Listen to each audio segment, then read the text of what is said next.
Ilmu kalam ni 3 je, tak payah mana pun. 3 kunci, 3 permainan. Kuncinya wajib, mustahil, harus. Permainan dia, di manakah medannya? Bicarakan tentang uluhiyah, membicarakan tentang nubuwah, membicarakan tentang sam'iyah. 3 je.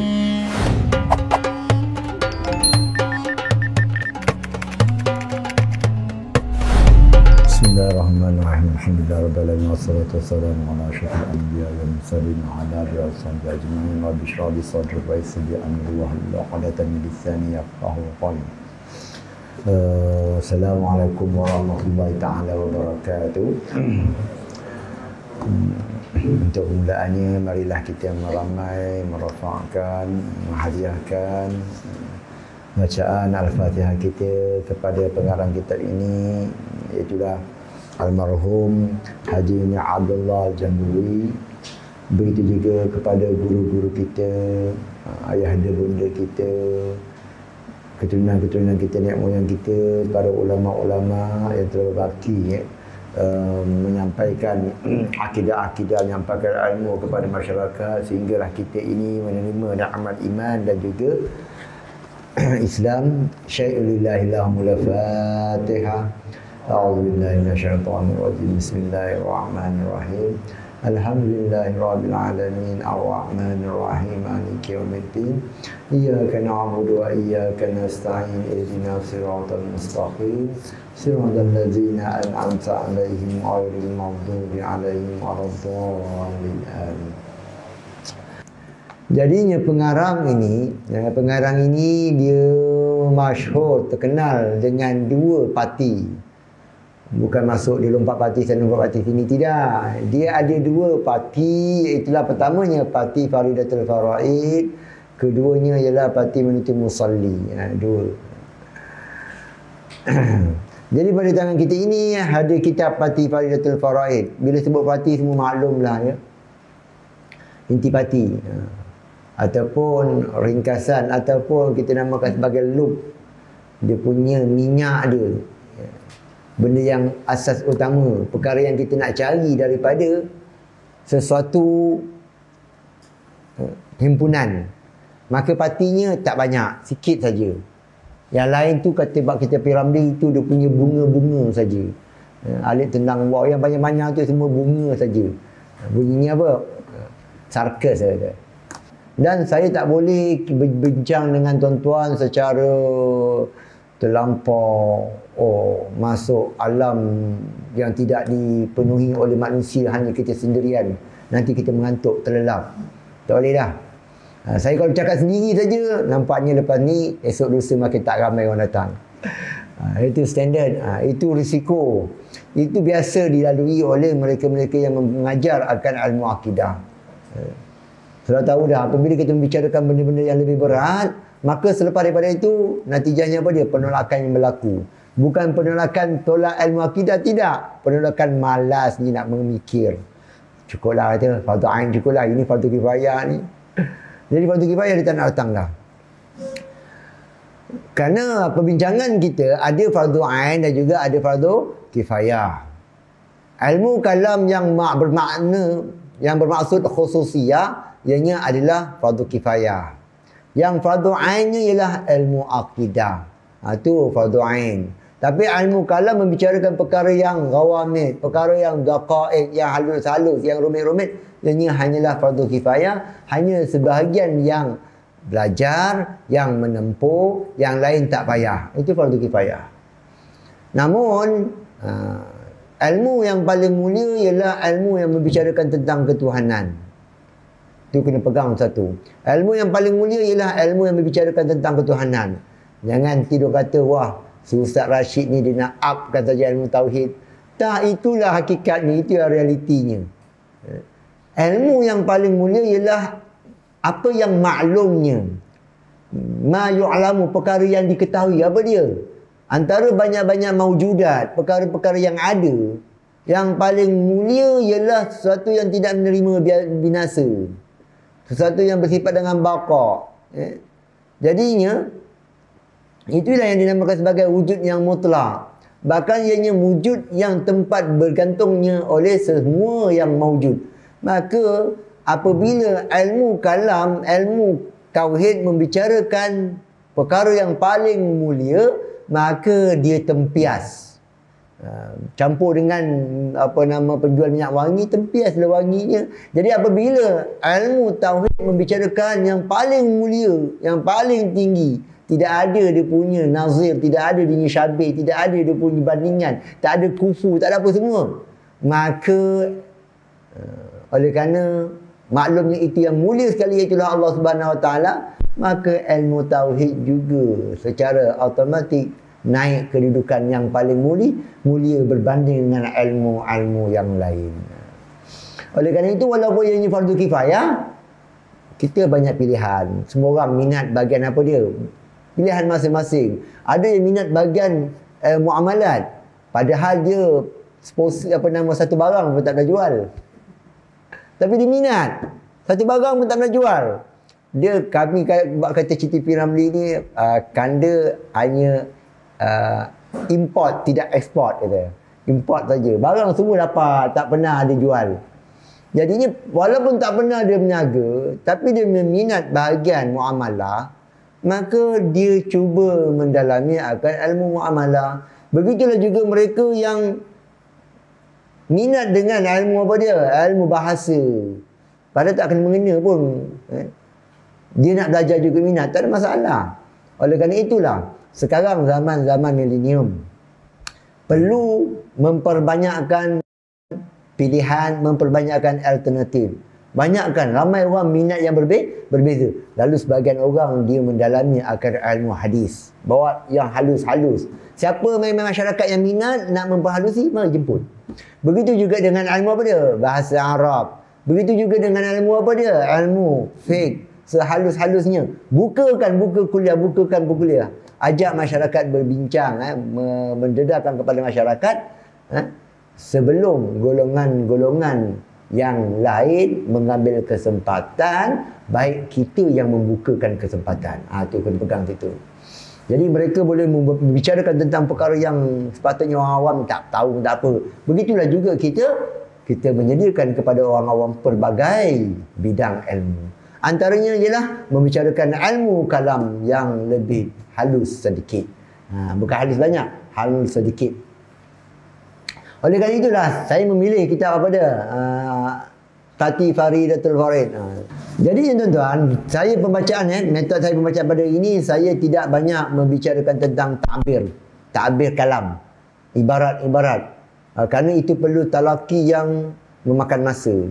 Dan saya akan mengambil metod dengan cara apa dia? Kita ambil intipati. Dah ada Fatih Faridah, saya ambil lagi intipati. Kenapa? Kita masa terhad, kita nak ringkaskan. Dan ada kalanya saya baca laju kerana untuk lompat saja. Kita ambil berkat saja.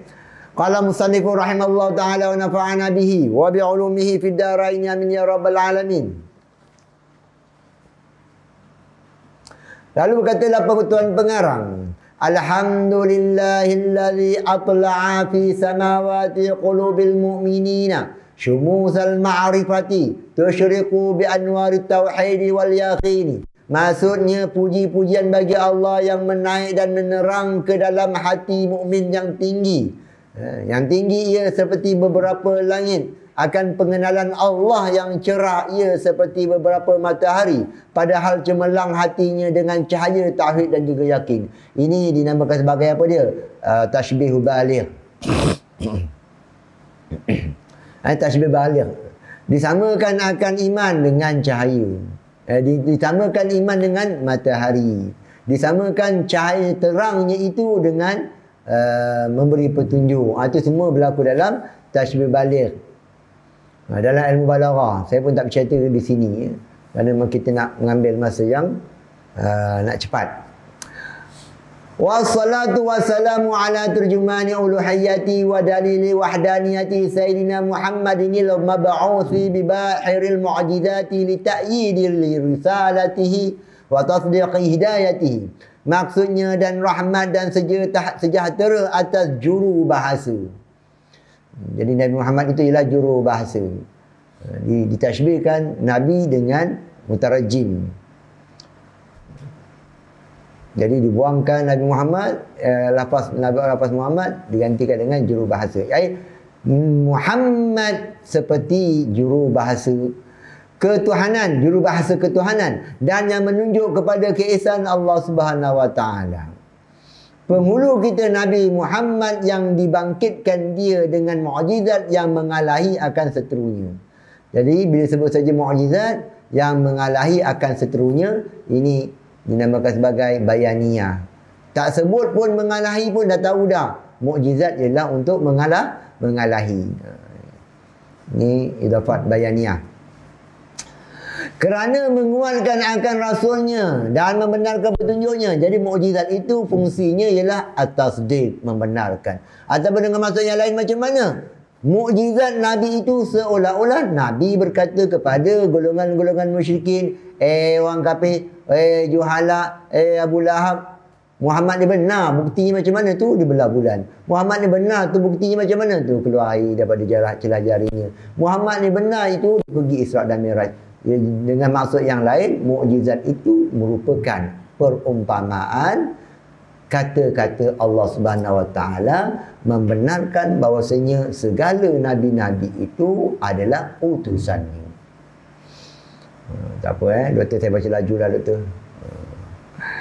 Wa ala alihi allazina balaghu darajatil ula.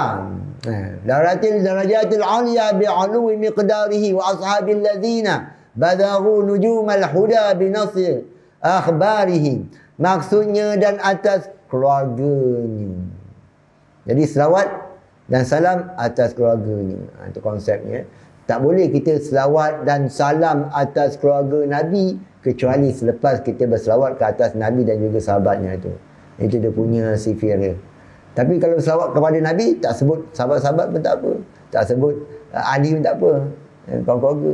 Tapi kalau nak sebut saja selawat dan salam ke atas keluarganya, perlu didahului dengan menyebut akan selawat ke atas salam dan juga selawat dan salam ke atas Nabi, junjungan Nabi. Maksudnya di atas keluarganya yang telah sampai mereka itu kepada beberapa pangkat yang tinggi dengan ketinggian qadarnya. Bila sebut saja keluarga Nabi ada dua. Pertamanya keluarga dari sudut keturunan. Ini kita fahamlah semua. Yang keduanya keluarga atas nama, atas dasar doa. Bila sebut saja atas nama doa, bermaksud tiap-tiap mereka yang beriman sehinggalah hari akhirat, hari kiamat nanti, sampai sehinggalah hari kiamat. Jadi tiap-tiap mereka beriman kepada Nabi Muhammad dan juga Allah Subhanahu wa taala, maka termasuk dalam kategori sahabat Nabi. Dinamakan sebagai bukan sahabat, keluarga Nabi dinamakan sebagai dalam kategori doa. Jadi selama ini kita wa ala alihi itu bermaksud kita berdoa untuk diri kita dan juga orang mukmin yang lain. Dan segala sahabatnya yang gilang gemilang hal keadaan penunjuk mereka itu seperti bintang dengan tersebut dalam hadisnya ashabikan nujum. Jadi mana-mana sahabat merupakan cahaya, mana-mana sahabat merupakan petunjuk. Ini bicarakan tentang apa dia? Membicarakan tentang furu'. Membicarakan tentang furu'. Sama ada furu' akidah ataupun membicarakan tentang apa dia? Furu' fiqh. Furu' ibadat.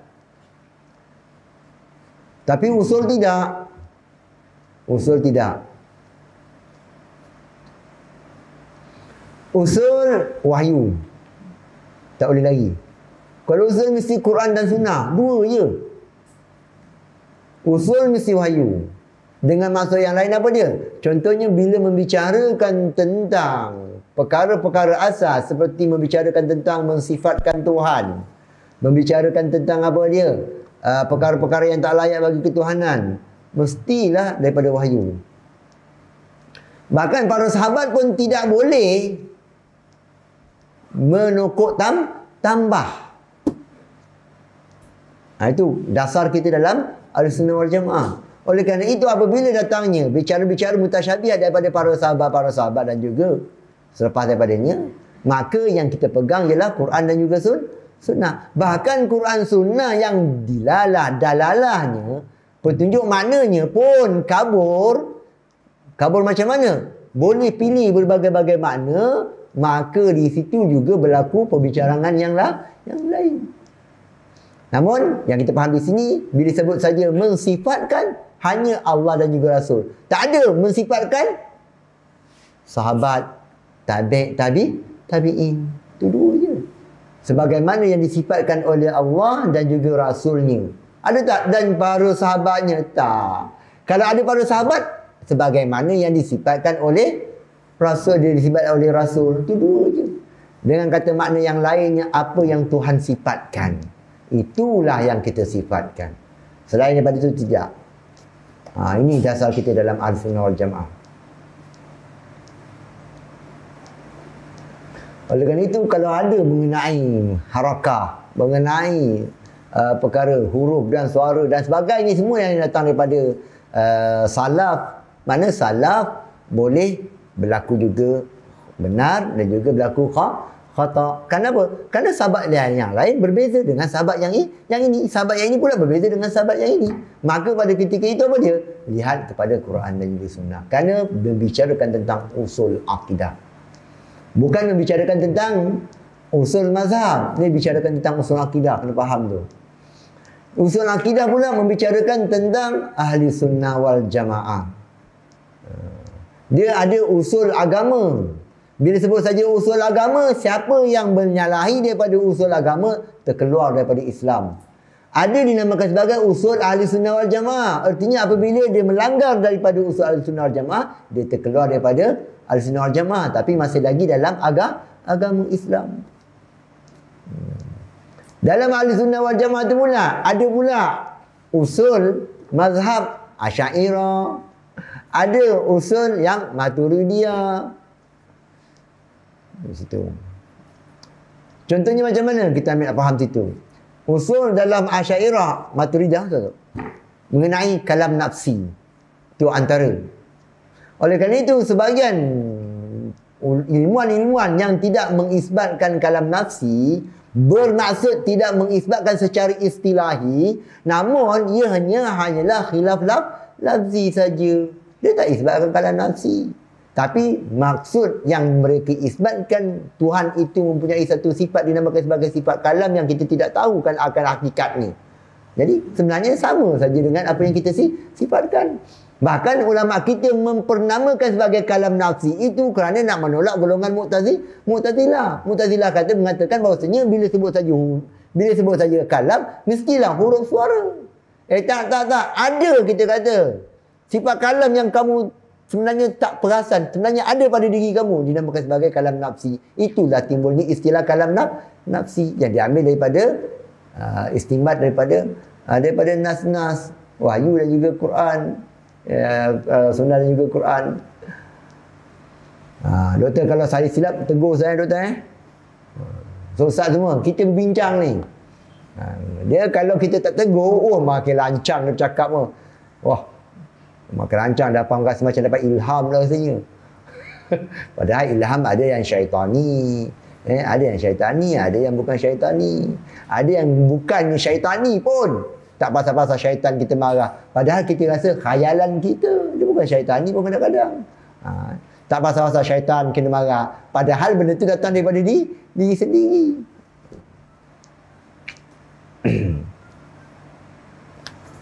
Seterusnya, kemudian daripada itu maka inilah parti Faridatul Faraid hamba Haji ni Abdullah Jambuwi, Jala dia panggil Jala Thailandi, menghurai dan mengupaskan dia daripada risalah orang tua hamba yang sangat alim dan berkah yang bernama Faridatul Faraid fi al-Aqaid. Ini cukup hebat Faridatul Faraid ni. Lalu pengarang ni pun ambil berkat juga buatkan parti Faridatul Faraid yang tunggal, yang apa nama, Faridah ni artinya yang kita kata yang apa, orang dulu yang sampai dah tak ada sekarang kita yang dah tak ada, yang orang dah tak ada dah barang tu, kita nama sebagai apa, yang tunggal, ataupun kita kata yang bukan duit 2000 tahun yang lepas, duit tu tak ada, kita saja ada. Kita panggil sebagai apa nama? Bukan antik lama. Maknanya lebih kurang macam ada satu istilah sebenarnya, istilah yang lebih menarik lagi, kita tak panggil sebagai tunggal. Jadinya hanya dia saja Faridah, satu saja tinggal, ibarat begitu. Daripada yang lain yang lebih-lebih lagi, yang apa nama, yang dia bukan apa, dia letih dia macam ni, minta maaf. Dia waktu letih dia. Jadinya dialah Faridatul Faraid yang tersendiri, ataupun macam mana lupa dah tuan-tuan nak letakkan nama dia. Boleh bantu Ustaz? Ustaz boleh bantu Ustaz? Tak ada, nanti terlelap ni. Apa Faridah kita terjemahkan? Saya lupa dia punya terjemahan dia. Padahal berapa banyak kali khatam dah ada Faridah ni. Bukan tunggal sebenarnya tak sesuai. Dia lebih ada cantik lagi makna bagi Faridah ni. Jadi antara dah tak bendanya tak banyak, tinggal sikit, dan dia itulah yang paling sikit sekali Faridah di surah satu jadi. Berbanding yang Faridah yang lain, dialah yang paling paling bukan janggal, bukan pelik. Ada satu lagi ni. Dia tak datang.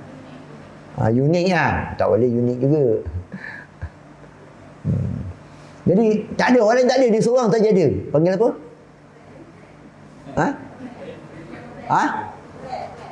Rek. Itu bahasa apa? Itu bahasa moden itu. Jadi dia sajalah yang tinggal, orang lain tak ada dah, ibarat begitu. Jadi Faridatul Faraid fi ilmil aqaid, pada membicarakan ilmu akidah. Jadi memang betul lah tuan-tuan. Banyak kitab, cukup banyak. Kitab bagi akidah cukup banyak. Tapi Faridatul Faraid ni mana-mana orang kenal. Itu hebat dia. Dan atas Allah hamba berpegang, dan dengan limpah kurnianya hamba minta pertambahan. Jadi dia orang dulu punya karya ni ala kulli hal, dia memang la haula wala quwata, dia kuat. Tak macam kita dah tunggu dah lepas ni berapa dapat kita punya share kita ni. Lepas ni mana yang ambil kita penulisan kita, contoh kita. Orang dulu tak. Ni buat berkat dia sampai sekarang. RM1.5 je kitab dia. Kalau mahal pun RM3. Kalau Faridatul Faraid RM3. Murah je nak banding yang karya-karya yang baru sekarang. Harga beratus. Dia RM3 je. Tapi kelebihannya macam mana? Ramai orang belajar, ramai orang kenal Tuhan melalui Faridatul Faraid. Bukan kata kita, tu datuk kita pun sama. Kalau datuk tu terulung boleh berkat. Ulung boleh lah, ulung. Tapi dia ada lagi ni, dia macam ulung, ada satu saya terlupa, minta maaf lah. Saya biasa guna istilah tu.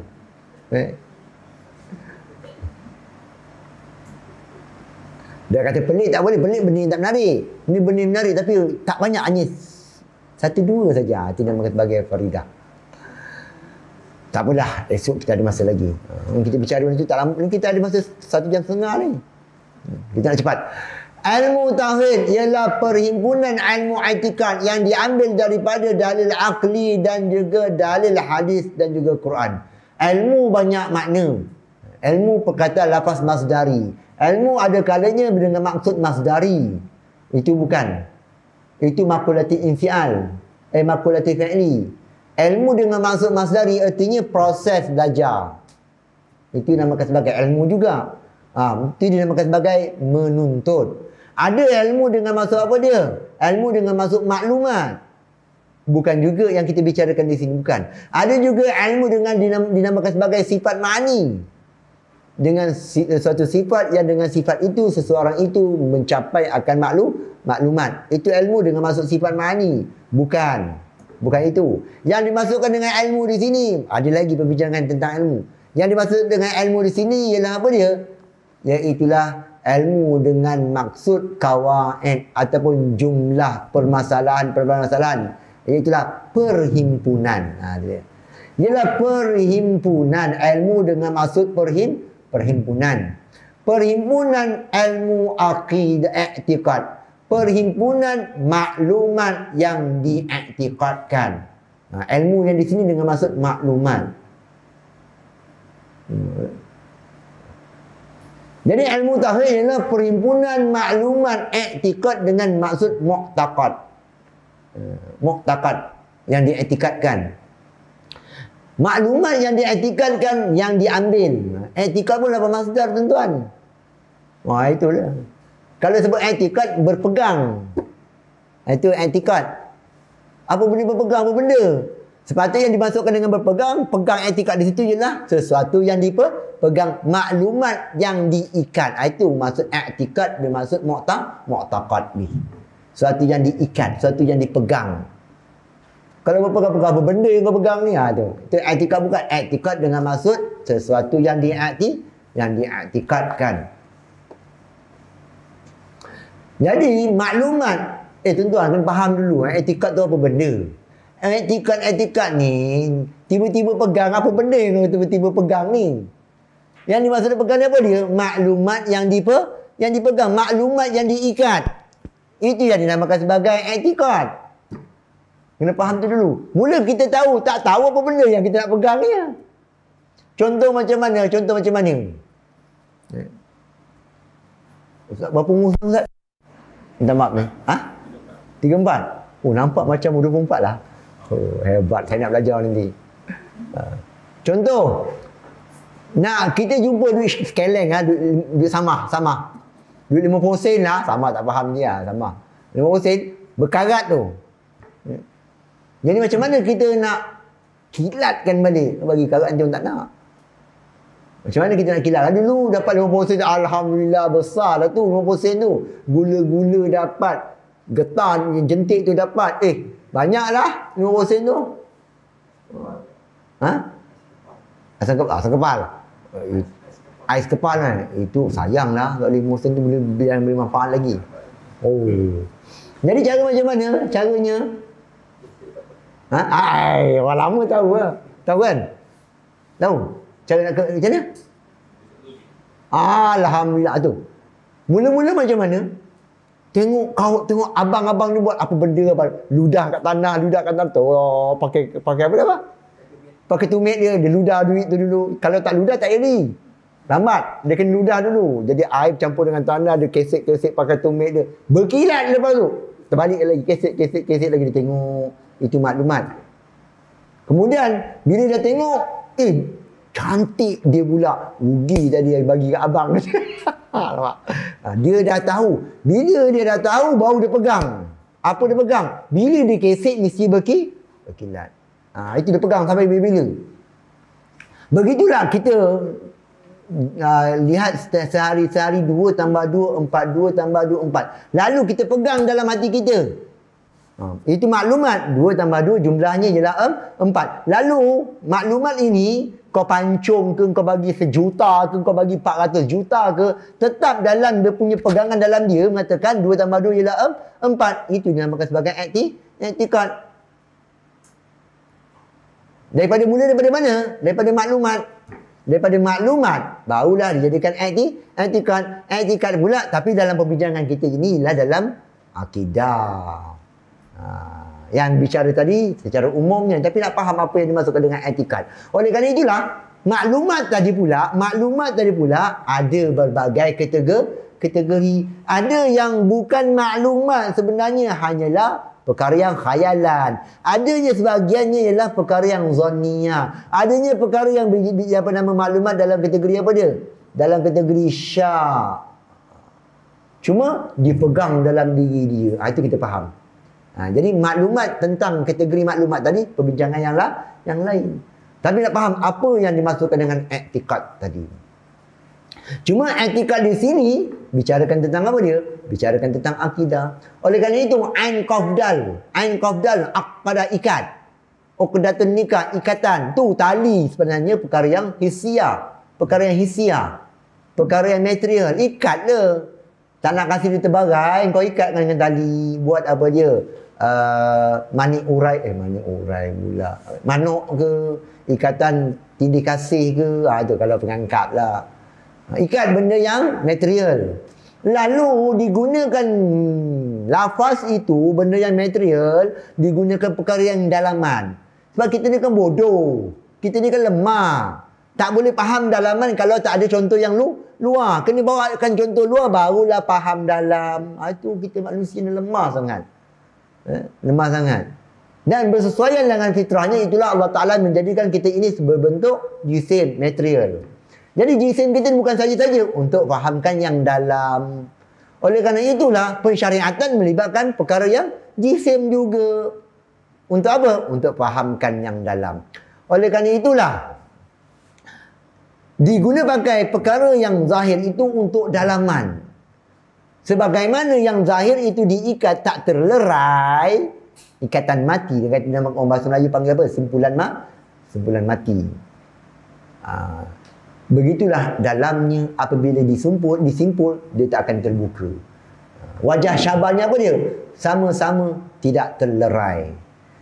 Sebagaimana di luarnya diikat, di dalamnya diikat, tidak terbarai di luar, begitu juga tidak terbarai di dalam.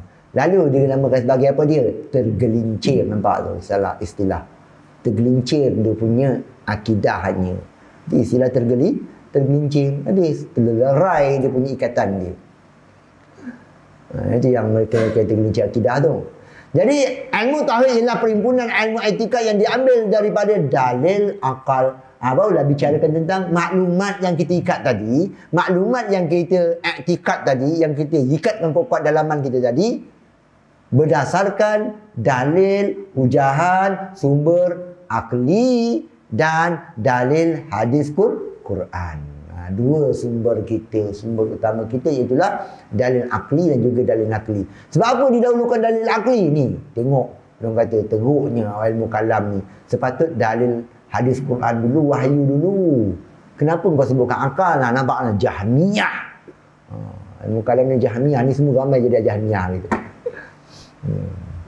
Besok kita tanya ni, yang kau kritik tu kau pakai apa? Kau pakai kepala lutut ke? Pakai akal kau? Tu.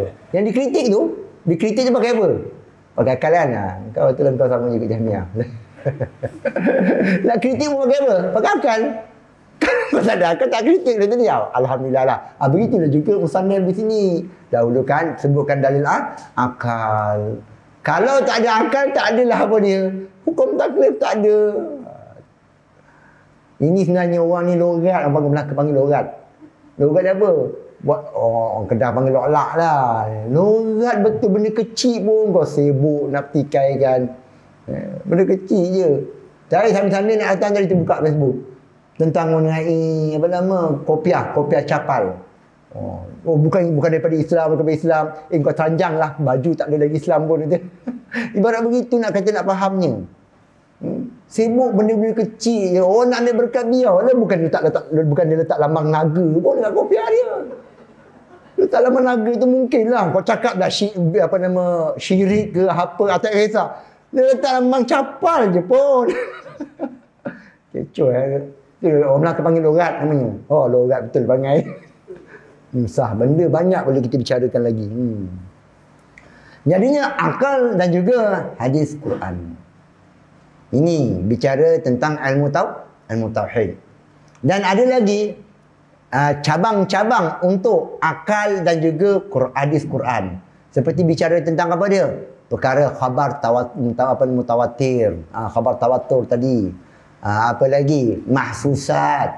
Mahsusat artinya apa dia? Maklumat-maklumat yang dicerap dengan panca indera. Itu adalah kita bicarakan yang lain. Cuma yang menarik, semalam saya baca kitab apa dia? Kita dah nak khatam dah, lagi selai lagi nak khatam. Kitab Darul Samin.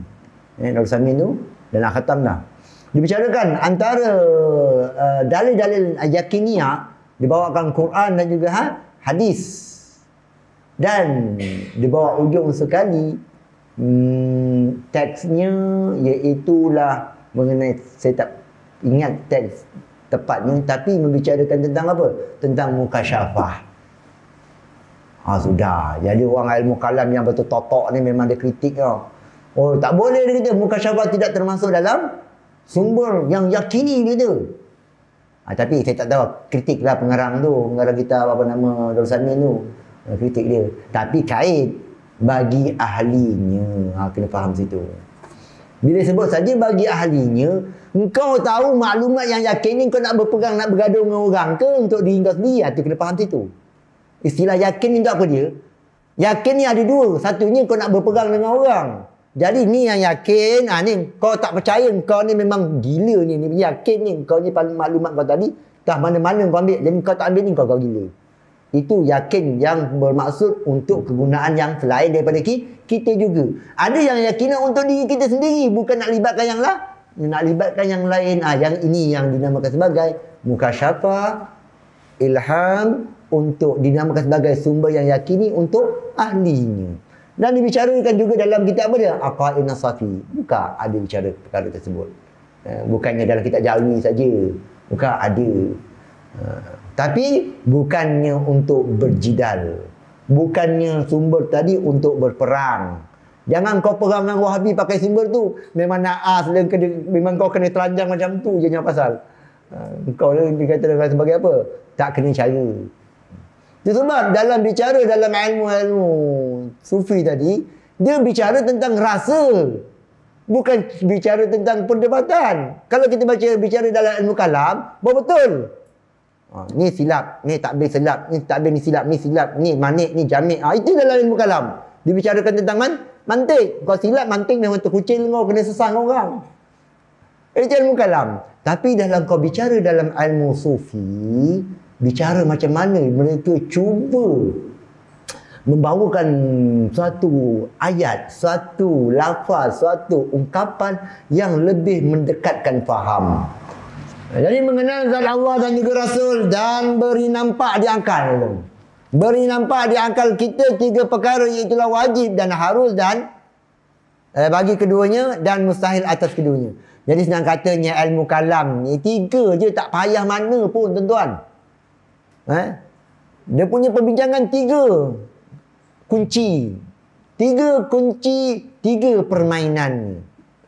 Kuncinya wajib, mustahil, harus. Itu kekunci dia. Permainan dia, di manakah medannya? Bicarakan tentang uluhiyah, membicarakan tentang nubuwah, membicarakan tentang sam'iyah. Tiga je. Ya, boleh khatam dah malam ni insya-Allah. Lebih sikit saja. Kalau bab Bukhari tu mungkin lambat sikit, dia banyak bagi fiqah. Fiqah ni minta maaf lah, kitab dia tebal-tebal. Siapa yang peminat kitab fiqh memang kayap lah jadinya. Beli kitab tak cukup. Mahal lah, harus tak tahan. Tapi ilmu kalam peminat dia, alhamdulillah, kita tetap kaya. RM3 dia kitab Faridah. Bermurah je. Paling tebal, paling berat, paling tebal apa dia? Kitab Mawaqif, Syarah Maqasid, Imam Tatadani. Apa lagi? Imam Matalibul Aliyah, 3 jilid. Sikit-sikit je. Tak ada 10 jilid. Jadi senang kita beli. Simpan banyak duit boleh. Bab Bukhari tu sebab sekarang dia. Jadi kalau mana ada duit lebih-lebih tu, nak tabaruk, hadiahkan kitab-kitab Bab Bukhari. Dia orang peminat fiqh ni banyak kena simpan duit untuk beli kitab ni. Saya pun takut tuan-tuan. Majmuk berapa dah jilid? Nak ambil kau 20 jilid, termenung sekejap.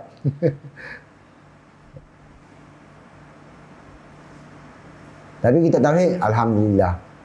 Nipis-nipis saja. Jadi perbincangan tentang wajib, harus dan juga mustahil.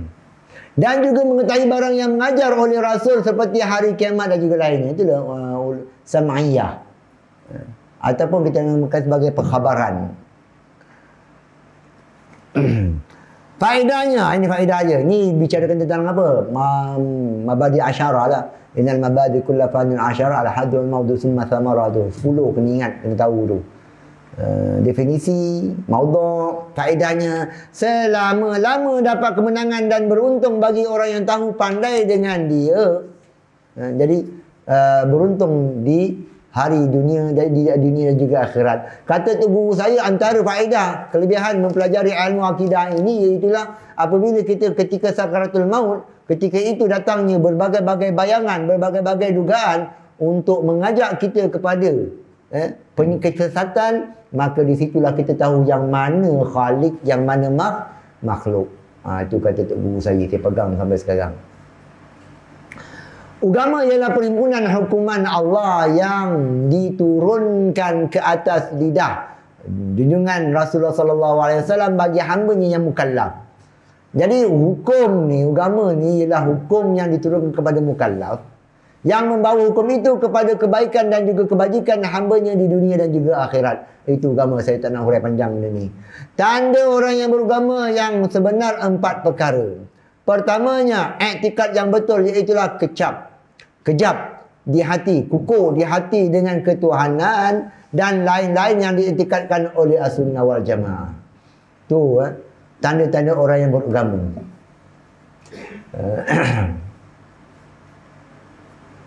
Saya terbaca tadi sambil-sambil datang. Syekh Nizam Hamadi baca punya teks. Bukan semuanya mentasbihkan Tuhan itu perkara yang mahmudah. Bukan semua yang mentasbihkan ketuhanan itu, perkara yang ditasbih itu perkara yang mahmudah. Ada tasbih yang bukan mahmudah, bukan sesuatu yang dipuji. Tasbih tapi tak dipuji. Iaitulah tasbih para golongan-golongan Mu'tazilah. Betul juga dia kata tu Jadi dia bertasbih, tasbihnya golongan Mu'tazilah itu dia menafikan sifat. Betul Dia menafikan Tuhan tu esa sampai tak bersifat langsung. Kita pula mentasbihkan perkara yang tak layak dan mengisbatkan perkara yang layak bagi ketuhanan, sifat-sifat kesempurnaannya. Betul juga. Dulu hebat Sampai bengkak begitu. Begitulah juga kata Imam Ghazali. Imam Ghazali dia membicarakan tentang mana yang lebih elok. Kita nak kenal Tuhan dengan cara mujahadah, dengan cara ketaatan, dengan cara kita tazkiyatun nafs, membicarakan tentang memperbanyakkan ibadat-ibadat ataupun mengenali Allah Subhanahu Wa Taala dengan cara fikriyah, dengan cara kita memaham, cara kita belajar apa semua ni. Bagi pandangan Imam Ghazali. Imam Ghazali mengatakan manusia itu pelbagai. Manusia itu pelbagai. Ada yang slow dan ada yang cergas. Ada yang dah lambat, ada yang baru. Ada yang baru macam mana? Segar lagi. Banyak tempoh masa je. Ada yang dah 60 dah pencen pun nak belajar agama. Jadi kata Imam Ghazali bergantung pada seorang. Seandainya mereka mempunyai banyak masa dan otaknya cergas, maka ambillah kedua-dua tersebut. Belajar ilmu kalam sehalus-halusnya. Bicarakan ilmu falsafah, bicarakan ilmu, belajar semua ilmu. Dalam masa yang sama dengan mujahadah, tazkiyatun nafs, maka pada ketika itulah insya-Allah. Ini yang dilalui oleh Imam Ghazali rahimahullah taala. Namun sebagian mereka yang dah tertinggal, dah lambat. Kemudian dah lambat. Honda Aspire lah tu. Honda Aspire nak cerita bab Masdari dengan Al-Hasil bin Masdar duduk mabuk kepala keruk-keruk. Ustaz, aku tak faham daripada itu kau cakap Ustaz. Dah terkeruk-keruk. Aduh, kita dah ni dah kata apa, dah angkat kaki dah ni. Dah ceng gear 7, gear 6 dah ni. Tangan kat bawah dah ni, kaki kat belakang. Takkanlah aku nak turun balik. Tak payahlah, orang tengah sedap ni, tengah cucuk angin ni. Tayar depan dah terangkat seselur dah ni. Harap kat tayar belakang je ni. Ibarat begitu. Kau nak atur telur. Sorry lah, minta maaf. Ibarat begitulah tuan-tuan ni. Cerita dapat feel tu. Macam mana dia buat motor tu. Main dia pakai serban. Tayar depan dia terangkat sekejap dah. Terangkat sikit. Tu memang sedap tu. Tuan-tuan. Motor Panther paling menarik tu. Panther jerung. Lagi menarik. Jadi tuan-tuan, kata Imam Ghazali pada ketika itu lebih elok dia membicarakan bagaimana nak menyucikan hatinya, memperbanyakkan ibadat kepada Allah Subhanahu Wa Taala. Ini kata Imam Ghazali. Berbeza sedikit dengan apa dia? Imam Fakhruddin Ar-Razi pula. Imam Fakhruddin Ar-Razi memberi apa dia? Perumpamaan analogi menebuk bukit. Itu perumpamaan menebuk bukit. Nak tebuk bukit ni, jadi manusia ni ibarat bukit. Nak mencari ketuhanan ibarat bukit. Ada bukit yang mula-mula kita gali jumpa emas, yang lain hampir yang dalam tu. Sikit je emasnya. Ada yang langsung tak ada apa-apa. Ada yang Luarnya nampak kosong, bila dia cuba masuk dalam dipenuhi oleh emas. Itu analogi yang diberikan oleh Imam Fakhruddin Ar-Razi dalam membicarakan tentang ketuhanan ini. Nak tak nak, kata Imam Fakhruddin Ar-Razi, kita tak boleh nak menduga sesuatu emas di dalam apa, ibarat begitulah, dalam bukit tersebut. Analogi panjang tuan-tuan. Jadi saya lebih cenderung kepada pandangan Imam Al-Ghazali. Dan saya tambah sedikit lagi. Apabila membicarakan tentang ilmu kalam ni tadi secara mendalam, saya tambahkan lagi, bagi mereka yang berminat membicarakan tentang sufi yang halus-halus. Kau nak bicarakan tentang tiflul ma'ani. Kau nak bicarakan tentang istilah begini, istilah begini. Bila kau tidak memperhalusi dengan ilmu kalam sekuat-kuatnya, bila-bila masa saja kau tergelincir. Ini realiti yang berlaku, tuan-tuan. Sebab kita jangan pelik, kita jumpa manusia, dia membicarakan tentang sifat ma'ani Tuhan ni. Lalu mereka mengatakan inilah usul sifat 20. Wah, sedap kita dengar ni. Usul sifat 20. Kau tak ada usul, dia ada usul. Yang dimaksudkan dengan ma'ani di situ ialah sifat-sifat bagi manusia, itulah ma'ani yang dimaksudkan. Aduh, tepuk dahi dia. Nampak tuan-tuan? Sebenarnya mereka tidak membicarakan tentang ilmu kalam yang sebenar-benarnya. Lalu dia terus masuk pada istilah kepada tiflul ma'ani yang dibicarakan oleh ulama-ulama, yang mana membicarakan tentang apa? Fahamkan sifat ma'ani kita, dan kita yang dinamakan sebagai mereka melihat dengan penglihatan kutu. Itu yang dimasukkan dengan ma'ani di situ. Bukan membicarakan tentang sifat ma'ani pada kita ini, itulah sifat Tuhan. Tidak, tuan-tuan. Tapi apabila mereka tidak membicarakan ilmu kalam sehalusnya, mereka masuk pula tentang apa dia? Sufi yang membicarakan halus-halus, maka mereka merasakan itulah ilmu kalam menurut mereka. Kita ni salah. Kau ni bukan ilmu kalam. Alamak, dah terbalik dah, tuan-tuan. Dah terbalik, tuan-tuan, sekarang ni. Jadi, kita memberikan alternatif. Mereka yang nak membicarakan perkara tersebut, mari ramai-ramai kita memperhalusikan ilmu kalam. Kata tok guru saya, kau nak belajar martabat 7, belajar hakikat, belajar apa semua, kau fahamkan sifat kalam, fahamkan ilmu kalam, ta'alluqnya sekemas-kemasnya, insya-Allah.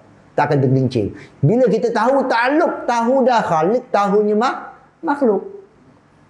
Dia punya kuncinya mana? Ta'alluq amrun i'tibari. Mengenai nisbah dua pinggir, tarafain. Sana khalik, sini makhluk. Itu je. Jadi faham ta'alluq, selesai masalah. Jadi perbincangan tentang sufi, tahu ini daerah mana perbincangannya, dah tahu. Sebab dia mahir dalam yang mana khalik, yang mana makhluk. Apabila dia tak tahu mana hadis, mana qadim, itu yang berterabur tu, bercampur bau. Lalu kita katakan mereka itu bagi batiniah, marah pula mereka. Sebenarnya mereka batiniah dalam keadaan mereka tak sedar. Sebagaimana Wahabi tak sedar dia itu sedar mereka adalah Wahabi. Wahabi pun tak tahu dia sedang bertakiyah. Ada, tuan-tuan. Sebagaimana mereka yang kita kata ahbas, saya tak ahbas, begitulah juga keadaannya, tuan-tuan. Salah sebut, minta maaf, tuan-tuan. Sesekali iklan tak apa, sahabat-sahabat kita juga, tuan-tuan. Tapi saya kalau orang kata apa ni ustaz pondok, memang saya pondok pun tak kisah. Saya tak malu digelar dengan orang pondok, tak apa. Ni ustaz pondok je ni, tak apa. Saya tak malu, saya seorang pondok. Itu selingan, tuan-tuan. Kalau saya tercobek panjang, doktor tegur Ustaz. Tegur. Ustaz, laju sikit Ustaz. Laju sikit, tak habis kitab ni. Terusnya, tanda orang yang beragama yang sebenar, 4 perkara, i'tikad yang betul. Pertama sekali penting. I'tikad yang betul. Kata Imam Ghazali, iman itu ibarat biji. Benih. Iman tu benih. Jadi kita nak menghadap Tuhan ni, kena ada benih. Ini tak ada benih, kau duk termenung je, memang tak ada lah. Kena ada benih. Pertama sekali kena ada benih. Nak melabur kena ada benih. Itulah. Nak menghadap Tuhan, akhirat nanti kita ada benih. Benih ni ialah iktikad kita. Itu penting. Itu benih, ada yang buruk, ada yang kualiti tinggi, ada yang cap ayam ada yang tiruan ada. Yang tiruan tu dia tak perasan tu dah. Tu tiruan. Jadinya benih tu pula tambah sekali benih yang sihat. Kemudian sekadar benih saja tak tanam, tak akan ada hasil. Lalu ditanam. Ditanam inilah yang dinamakan sebagai amal kita. Amalan-amalan kita tu ditanam. Kemudian dah tanam dah baju apa semua, lalu dikawalkan daripada rosak. Itu dinamakan sebagai sufi. Tasawuf. Itu dalaman-dalaman tu, cengat cantik pokok dia. Habis dalam. Sebab apa? Tak dijaga. Dengan racun-racun, tak jaga. Itu dinamakan sebagai tasawuf. Dah 3 dah. Kemudian dah 3 kita jalan ni, barulah tawakal. Tawakal macam mana? Janganlah turun banjir, ibarat begitu. Itu kalau yang hissi ni lah. Janganlah banjir. Kita dah usaha, kita tawakal. Janganlah banjir. Begitulah kita sekarang ini. Janganlah, na'udzubillah min zalik. Allah Ta'ala yang muqallibal qulub. Tuhan balikkan hati kita. Itu bala namanya. Jadi kita tawakal kepada Allah Ta'ala. Tapi kita usaha. Jadi bila henti nafas yang terakhir dalam keadaan la ilaha illallah, selesai dah tuai benih, tuai kita punya hasil, tunggu je lah, tunggu tempoh nanti keluar lah kita punya apa dia, kita punya kilang bank in kan, kita punya itu hasil kita. Jadi nak sementara nak sebelum nak tuai tu, ya Allah, ya na'udzubillah min zalik lah gitu ya. Ya muqallibal qulub sabit qulubana ala dinika wa ala ta'atik. Jadi etika yang betul, iaitu kejam di hati dengan ketuhanan dan lain-lainnya, yang ada etika kalau ahli sunnah wal jamaah. Syaratnya ahli sunnah wal jamaah. Yang ni kita ta'assub, memang kita ta'assub dengan ahli sunnah wal jamaah. Selain daripada ahli sunnah, tak. Ini tetap, kalau dinamakan sebagai ta'assub, ini tak apalah ta'assub. Yang tak boleh ni ialah gulu. Ta'assub tak apa, memang kita pegang kuat ahli sunnah wal jamaah, tapi jangan gulu. Gulu macam mana? Asalkan yang lain daripada ahli sunnah, kita tolak tepi. Kita hukumkan kufur. Janganlah begitu. Ta'assub kita pegang. Pegang ahli sunnah. Dan dalam masa yang sama, tak semestinya semua kenyataan Mu'tazilah itu salah.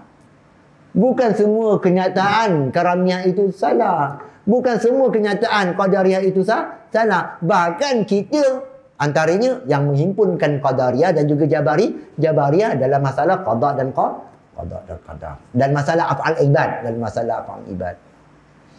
Kemudian kedua, menunaikan ibadat kerana Allah, tidak kerana lainnya. Ini saya tak bicarakan. Kemudian mengerjakan segala yang disuruh, meninggalkan segala yang dilarang. Ini 4 tanda orang yang beragama yang sebenar. Lalu kata pengarang lagi, agama itu himpun dalam 3 perkara, iaitulah Islam, iman dan juga ihsan. Dan saya kena bawa, kadang bawa benda luar je, tak ada ngantuk. Kau tak ada mengantuk, bawa benda luar juga. Bukan kata tuan-tuan, saya yang mengantuk. Anak saya sekarang tengah sibuk dengar lagu Zuhud. Lagu siapa? Betul? Lagu siapa? Ada campur dengan rap lah, apa benda dah. Apa Bukhari? Lagu apa? Malu nak sebut lagu apa? Hebat tu, alhamdulillah. M. Nasir. Salah satu ayat dia dengar apa?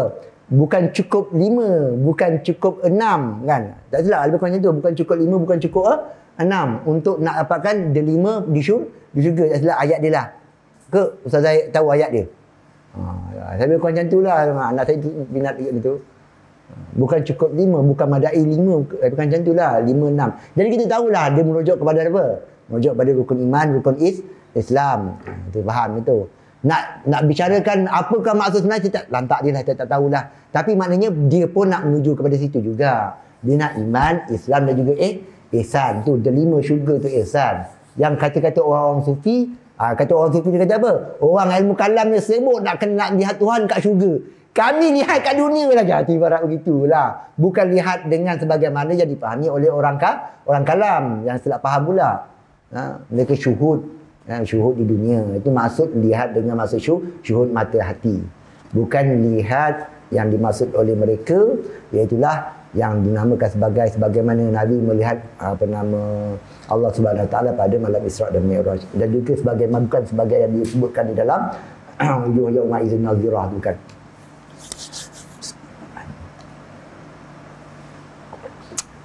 Ini Dr. Fakhrul Razi ni kalau cerita ni 4 hari 4 malam kot. Jadi saya tak boleh cerita lebih lah. Doktor ada sini. Jadi itulah Islam, iman dan juga ihsan. Alif milari tu. Letakkan alif sendiri. Tombang alif tak jumpa, tambah alif sendiri tu. Pertamanya Islam iaitu mengaku dengan tidak fikir bicara oleh lidah seorang dengan betul itu Islam. Serta tidak menolak ingkar akan perkara agama yang mudah tu. Perkara yang doruri. Ini konsep doruri ini cukup panjang, cukup penting sebenarnya. Cuma tak cukup masa kita nak bicara di sini. Sebablah sebenarnya Imam Ghazali rahimahullah ta'ala menghukumkan kufur ahli falasifah seperti Ibn Sina dan juga Farabi dalam masalah apa dia? Dalam masalah Tuhan tidak mengetahui akan perkara-perkara yang apa? Perkara-perkara yang tafsilah, perkara yang juz'iyat, perkara yang sehalus-halusnya. Golongan Mu'tazilah hanya golongan falasifah mengatakan Tuhan hanya mengetahui secara umum saja. Dan juga lagi mengenai apa dia? Mengenai apa satu lagi? Betul? Lupalah. Dia sebenarnya tuan-tuan, itu sebenarnya Imam Ghazali merujuk mengenai maklum fiddi bidarurah tu je sebenarnya punca dia. Mula saya pelik dulu, macam mana dia boleh kufurkan bahagian itu kan? Kenapa tak boleh ditakwil-takwilkan lagi? Sedangkan Imam Ghazali terkenal dengan konsep takwilan dia.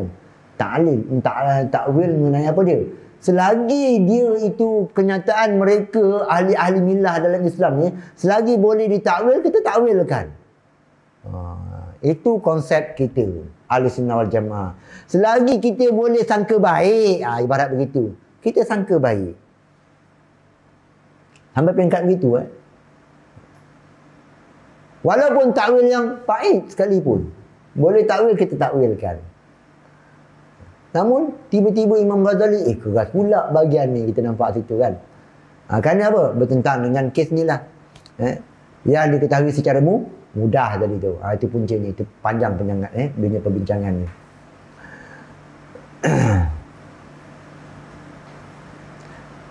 Jadinya seperti betul 2 kalimah syahadah dan sembahyang dan lainnya. Kalau tidak ia beramal sekalipun. Ini kita.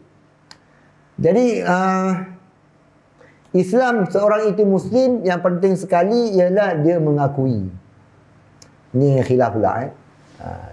Jadi kata ulama pula, paling minimum ialah ikrar dengan lidah. Ikrar dengan lidah tu, lidah ni ialah amalan dah tu. Jadi sebutan mulut tu sebenarnya amalan luar dah. Yang tasdik dalam tu ialah perkara yang hati. Jadi dah ada dah zahir dan juga batin. Jadi dah namakan sebagai orang itu namakan sebagai Muslim. Jadi dia tak semayang pun tetap dinamakan sebagai Muslim kerana dah ada satu juzuk amalan zahir dia lakukan. Apa dia? Itu ikrar bil lidah. Itu sebagian ulama berikan satu jawapan lah. Satu jawapan. Sebab dia akan bertindan juga. Kerana ada salah-salah yang mengatakan bahawasanya iman termasuk juga apa dia? Amalan-amalan, perbuatan-perbuatan termasuk juga. Lalu ulama ilmu kalam mengatakan ikrar dengan lidah dah termasuk dengan amalan-amalan yang zahir. Dah cukuplah madai. Habis tu macam mana sukatan yang lebih panjang lagi? Takkan nak semayang semua baru tu dinamakan sebagai Islam. Yang tak semayang kufur. Susah pula. Jadi memadai satu juzu.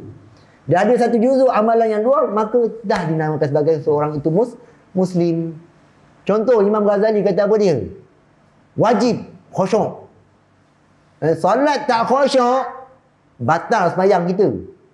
Bukannya bicara sufi, bicara zahir ni fiqah pun batal.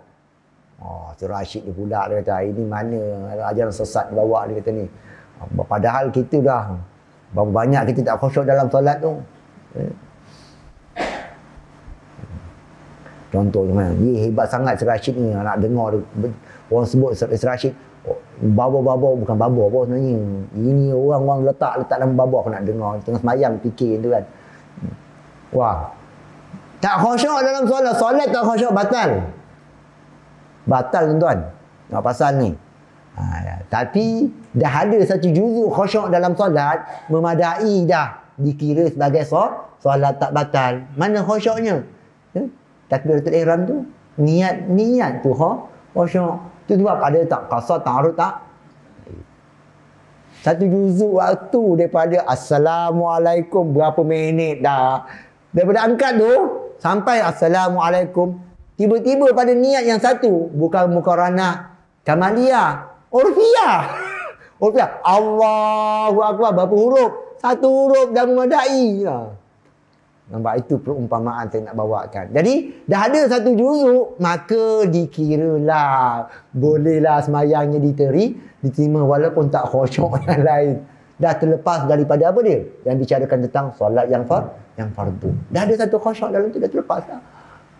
Jadi dia tak dinamakan sebagai solat yang batal. Betul Abu Bukhari saya cakap tu. Jadi kalau tak niat, batal tak solat?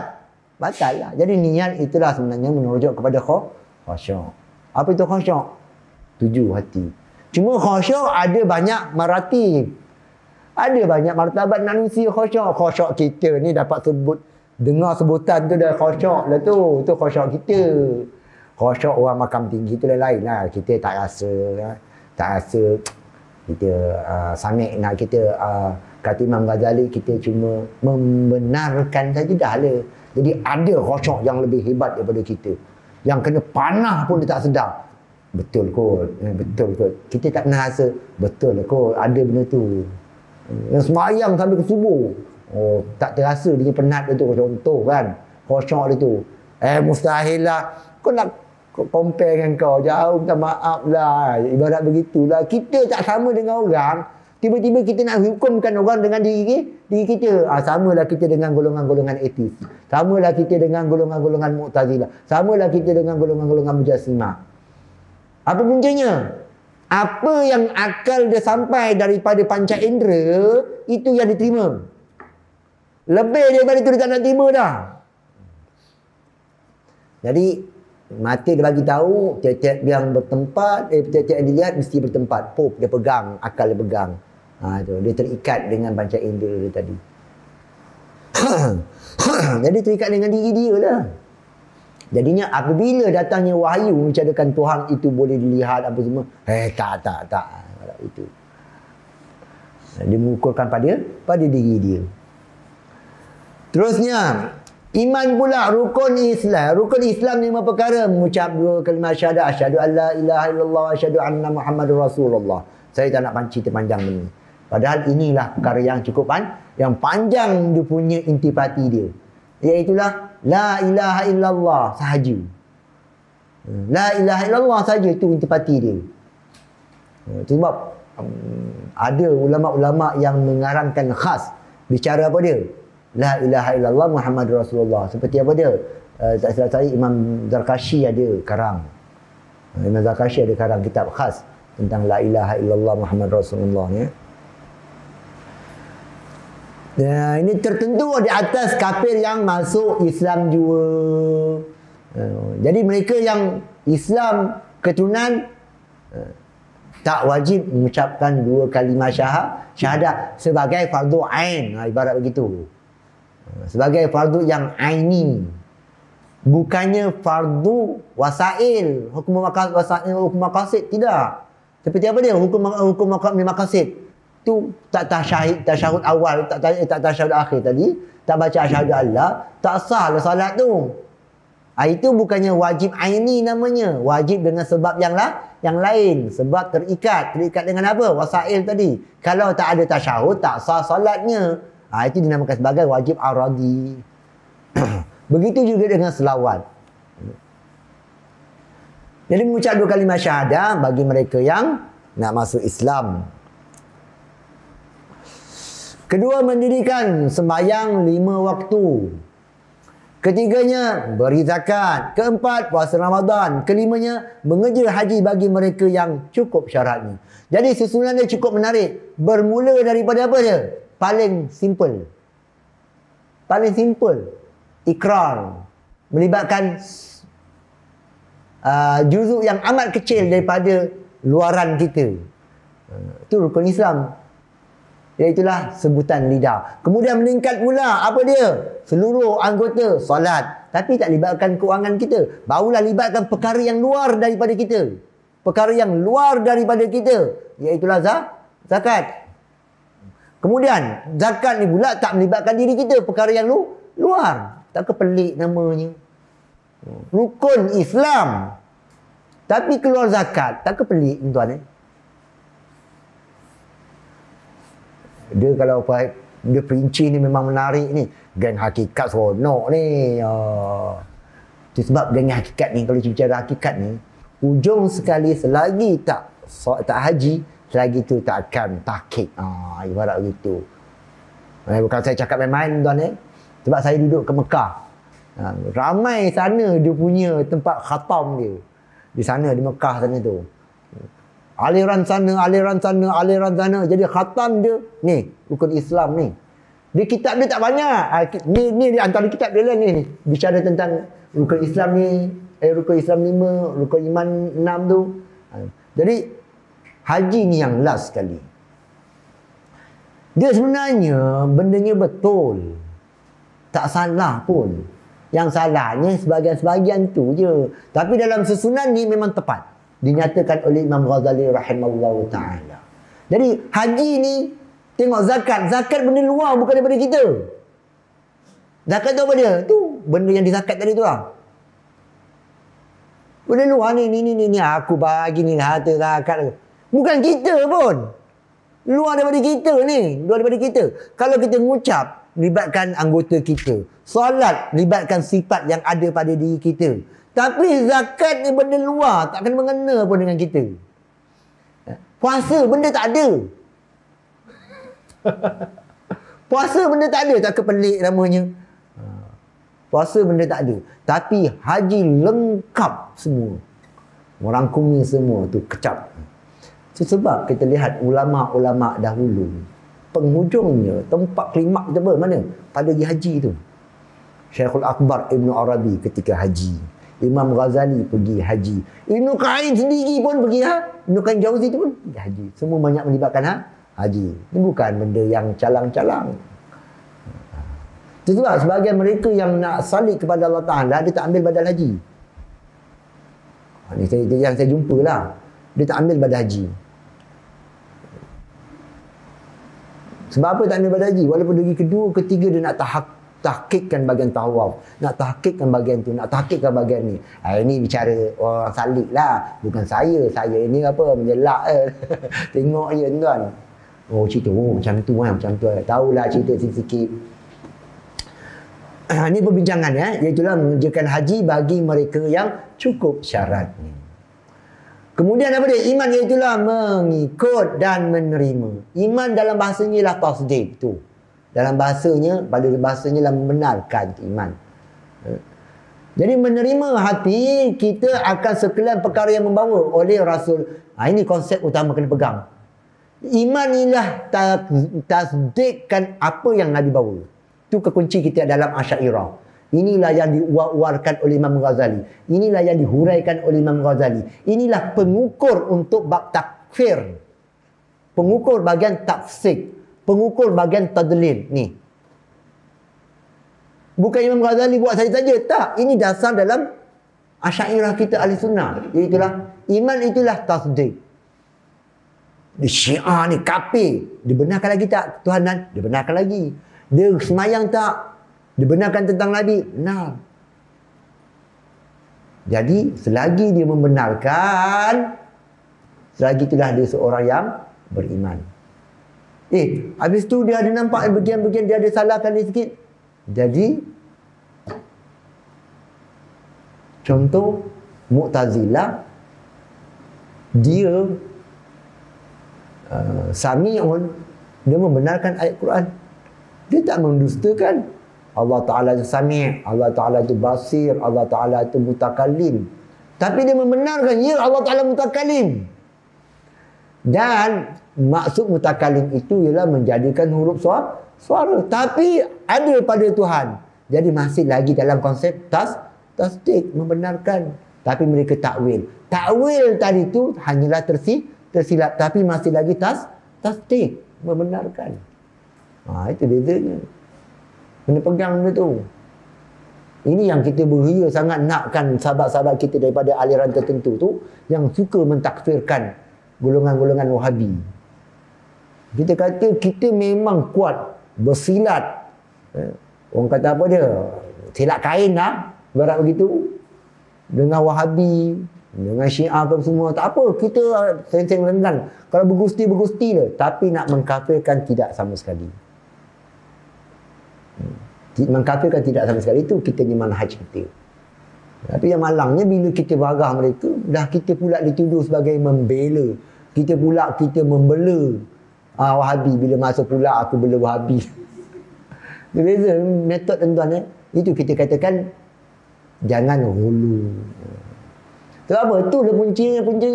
Puncanya macam mana? Asy'ariyah kita. Imam Abu Hasan Al-Asy'ari mengatakan iman itu ialah tasdik. Tasdik selagi mana dia membenarkan.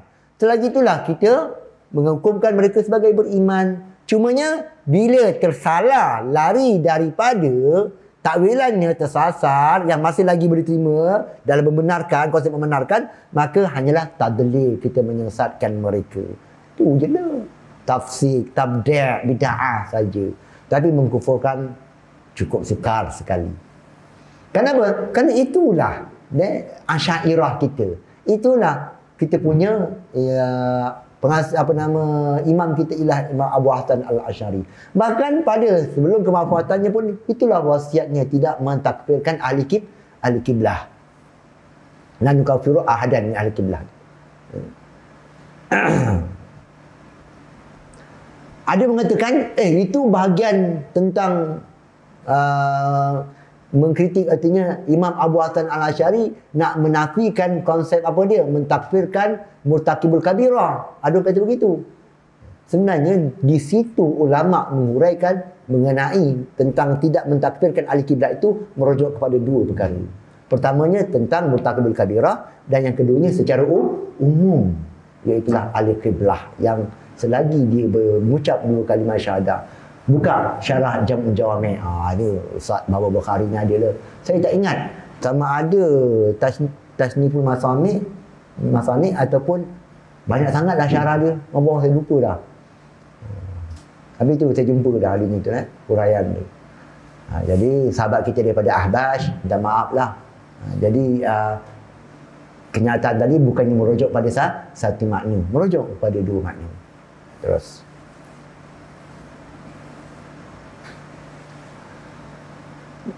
jadi mengikut dan menerima hati kita akan sekalian perkara yang membawa oleh Rasulullah kepada kita daripada perkara yang mudah daripada agama ni. Maklum bidarurah. Perkara ini penting. Yang perkara yang maklum bidarurah saja. Yang benda yang halus-halus ni boleh lagi berlebih kurang lagi. Bermaksud jangan bermudah-mudah tasahul untuk mentakfirkan.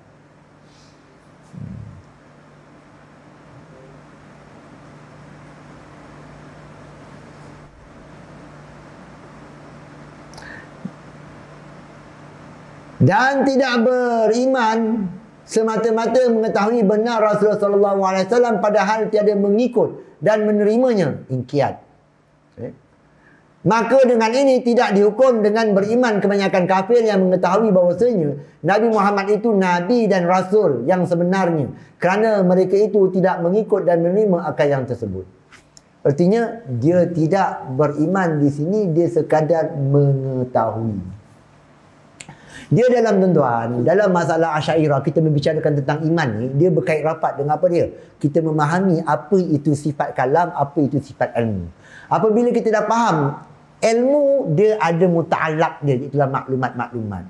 Kalam dia ada muta'allaq dia, iaitulah mutakalam bi ataupun kalam nafsani ataupun makna-makna, tak kira lah macam mana kamu nak urai pun, tapi artinya muta'allaq bi dia.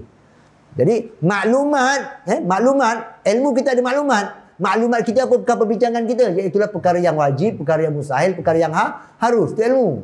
Sudah. Ustaz, itu bukan ketuhanan ke? Sama je perbincangan dia. Perkara yang wajib, perkara yang harus, perkara yang mustahil. Kita tahu tentang komputer ni hitam. Ini perkara harus ke perkara mustahil? Perkara harus.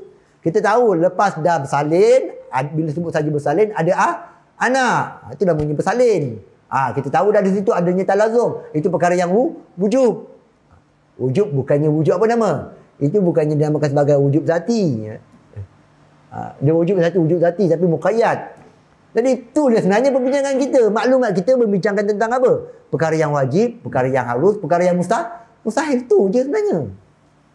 Kita tahu tentang ekonomi. Ekonomi itu perkara yang wajib ke perkara mustahil? Ke perkara harus? Perkara harus. Itu je perbincangan dia. Itu sebenarnya nak faham. Lalunya kita ada ilmu, kita ada maklumat. Ilmu artinya perkara yang maklumat. Cuma kita hanya cukup sedikit maklumat yang kita ketahui. Allah Ta'ala meliputi segalanya. Kalam, kita ada kalam dan kita berbicara. Ni. Kalam, kita ada kalam. Kalam kita bicara. Jadi berbicara ini dinamakan sebagai tasdik. Tasdik. Benar ni sifat bagi apa? Pak Leman tu temberang, menipu. Menipu tu sifat bagi Pak Leman. Sifat yang mana? Sifat tubuh ke sifat apa? Sifat mata dia ke? Sifat apa tu? Bohong tu sifat apa? Kita faham betul. Benar dusta ialah sifat bagi kalam. Benar dusta ialah sifat bagi kalam. Tasdik bermaksud membenarkan dengan kalam. Kalam itulah kalam nafsi. Itu puncanya. Itu dalam pembincangan Asy'ariyah. Jadi bila sebut tasdik iaitulah dengan kalam nafsi. Kalau macam tu orang bisu suara pun dia ada iman. Dia boleh mentasdikkan tasdik dengan kalam hati, dengan kalam nafsi. Cumanya dia ada perkaitan dengan ilmu, dia ada perkaitan dengan fikir. Dia ada perkaitan perkara yang lain. Tapi itu dia. Bila masuk saja tasdik, kekunci dia ialah kalam nafsi. Faham di situ kan? Itu sebab apabila dia ada maklumat tapi dia tidak membenarkan dengan kalam nafsinya, tak membenarkan, maka tak beriman. Tu Abu Jahal tahu. Habis tu Ustaz, yang dia bicara-bicara itu dinamakan sebagai takhayyul. Itu sebenarnya dia tengah apa dia? Berbicarakan tentang ketuhanan, tentang Muhammad Nabi. Itu bicara, dia bukannya mentasdikkan. Dia kalau mentasdik ni dia ada penglibatan yang berbangsa yang lain lagi. Tapi puncanya macam mana? Kalam nafsi. Itu kita dalam Ahli Sunnah wal Jamaah Asy'ariyah. Itu.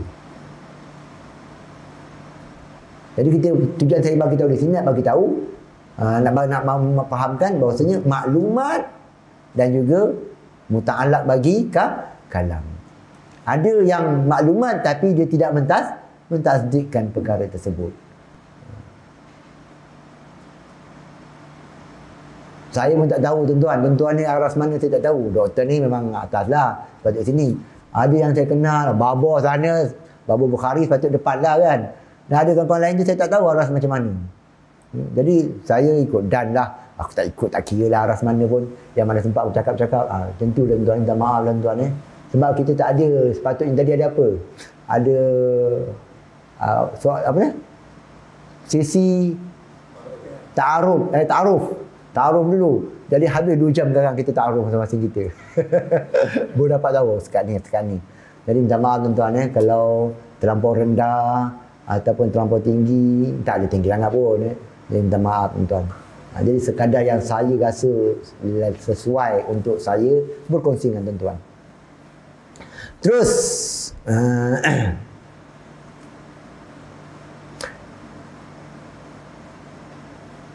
rukun iman 6 perkara. Cerita tentang rukun iman pula. Percaya dengan Allah, mempercayai akan Allah Subhanahu Wa Taala. Percaya dengan malaikat, percaya dengan segala kitab, percaya dengan segala rasul, percaya dengan hari kiamat, percaya sekalian perkara yang baik dan jahat kesemuanya datang daripada Allah Taala dengan muafakat iradatnya pada sedia kala. Ini semua makruf dan ni maklum, dan saya tak sesuai nak bincangkan di sini walaupun perbincangan cukup panjang. Jadi saya anggap semua dah selesai benda tu. Ketiganya ihsan. Ihsan pun bukan bicara kita sebenarnya tuan-tuan. Iaitulah buat baik dengan ikhlas. Artinya beribadat kita kepada Allah seolah-olah kita lihatnya. Ka'annaka tarahu. Maka tidak patut kita beribadat kerana lain daripadanya, padahal kita telah tahu bahawasanya Allah Ta'ala selama-lama melihat akan amalan kita, dan ihsan ini syarat bagi sempurna Islam dan iman. Maka tidak sempurna kedua-duanya, itulah tak sempurna iman dan juga Islam, melainkan dengan adanya ihsan. Ihsan ni ialah dia punya tingkatan yang atas ni. Ihsan itulah makam nawafil tu, ihsan. Oh, cerita sufi panjang lebar, semayang sunat pun tidak. Alah, betul kita. Jangan nak temberang lah. Cerita sufi panjang lebar, rawatib tak semayang, tak payahlah. Kenapa? Ini Syekhul Akbar ke Ibn Arabi ke Imam Ghazali, tu nawafil tu dia punya apa nama arena dia. Solat wajib tu orang awam biasa pun memang wajib pun. Tapi arena yang lebih jelah nawafil tu. Nawafil tu dia punya makam ihsan dia sepatutnya tuan. Jadi kalau saya bagi tahu diri saya sendirilah, jangan action lah tentang sufi. Sembahyang rawatib kosong sana kosong sini. Malu sendiri dah tuan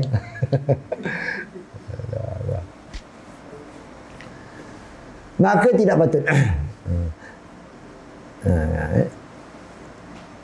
Jadi kita mengatakan ihsan itu ialah penutupnya, kesempurnaan.